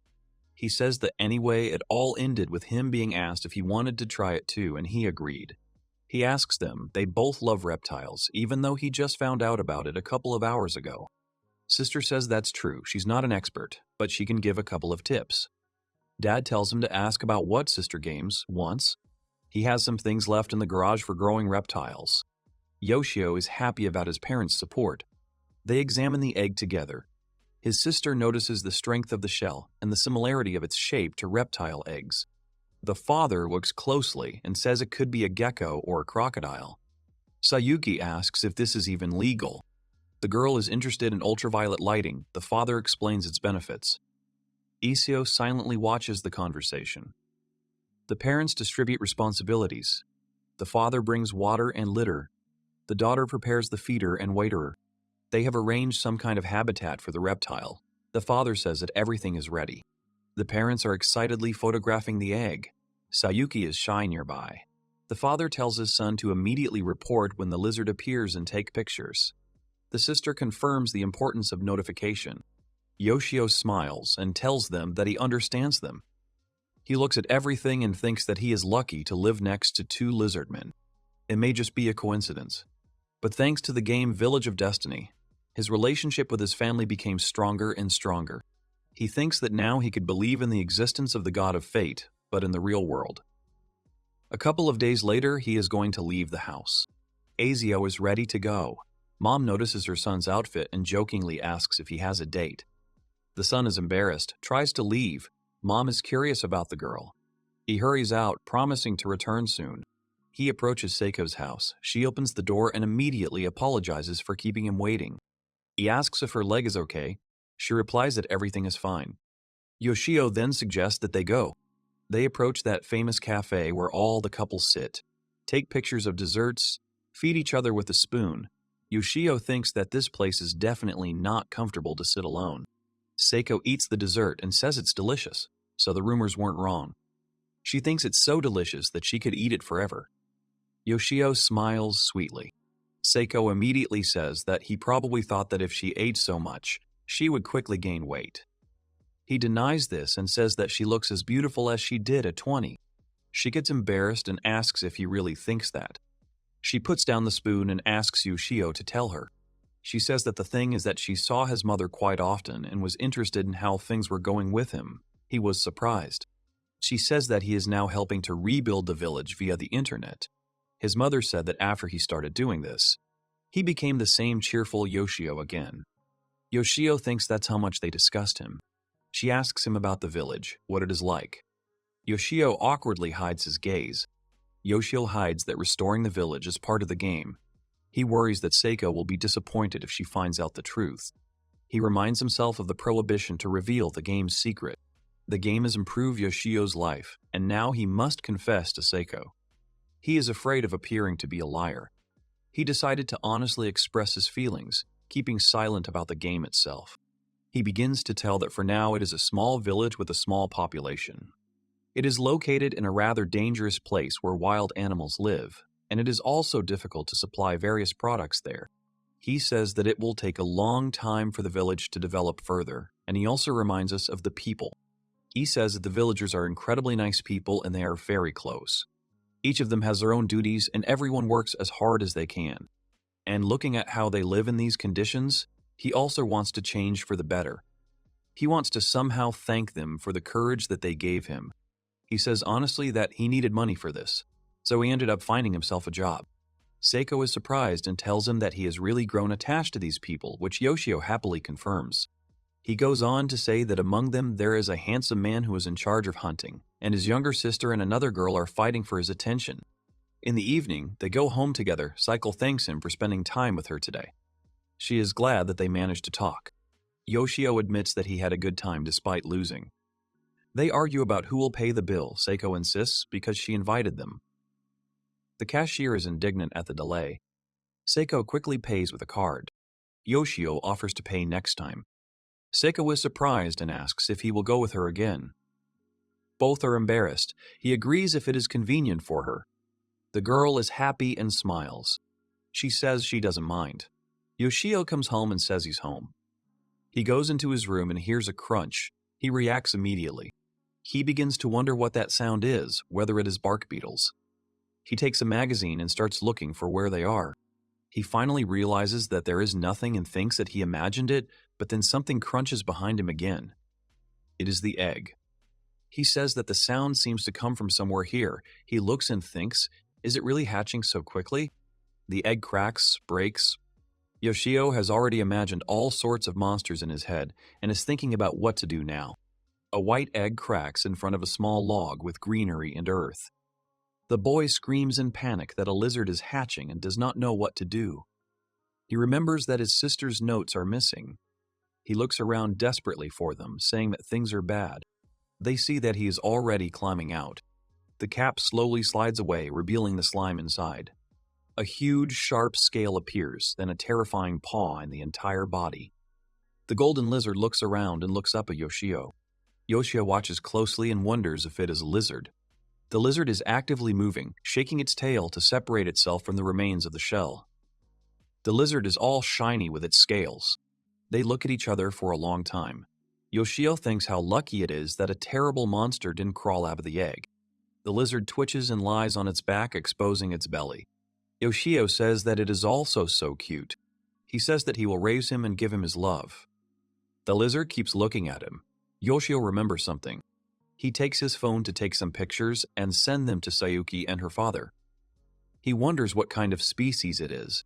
He looks and says that there are several similar ones here, but he does not see that any of them have such gilding. Maybe it is because she was just born. Yoshio says that he was told that such a cage should be suitable, so let him rest. He is touched by the lizard and says what a lovely creature it is. The mother calls Seo and says that dinner is ready. Seo pulls himself up and says, "Is it really that late?" He leaves, the lizard watching him. He comes into the kitchen. His sister asks if he even looks at his phone. She actually sent him a message. He doesn't understand why she is so sad today. He sent them a photo of a lizard and asked them to help identify its species. He apologizes and says he didn't check his phone. She is indignant and says she can't believe it. He himself sent her a photo of the lizard. She wrote to him that she wanted to look at it as soon as she got home. Yoshio gets up, obeys and says that he will bring it right away. Mother says that the food is getting cold. He walks into the room and sees a lizard on the floor. He asks what it is doing. The lizard looks at him. He picks her up and asks how she escaped from the cage. He holds it out to Sayuki and tells her to look. She is surprised and says that it is the same lizard. The mother scolds and tells them both to sit down at the table already. Here the father also gets up to look, but the mother shouts that they are making the father wait. As soon as the father hears, he sits down. Mother invites them to play with her after dinner, so let them sit at the table. They obey her. After dinner, the father and children in the room look and are amazed. They say that it is really golden. At first it seemed that it was because of the lighting. She takes a picture and says that in Japan you can find Plestiodon fasciatus, a long-tailed bat, but they are not golden at all. She asks her dad what he thinks. The father is also enthusiastically taking pictures and says that the color is different. But let them just look at the size and sharp scales. He thinks that this is a small belt-tailed merganser. Perhaps it acquired this color due to a mutation. Sayuki turns to her brother and asks if they told him, Kem, Game's sister, to feed this miracle.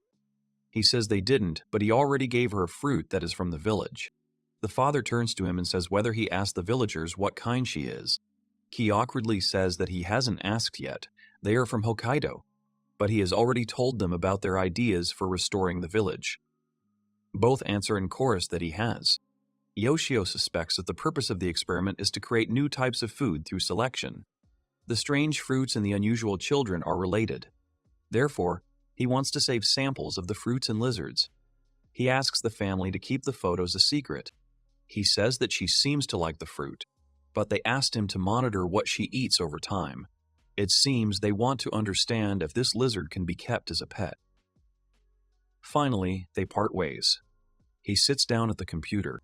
No one from the family had ever come into his room without a reason, even with the doors wide open, until today. Now that things have changed, he is absolutely sure that they will look in on him more often to keep an eye on the beast.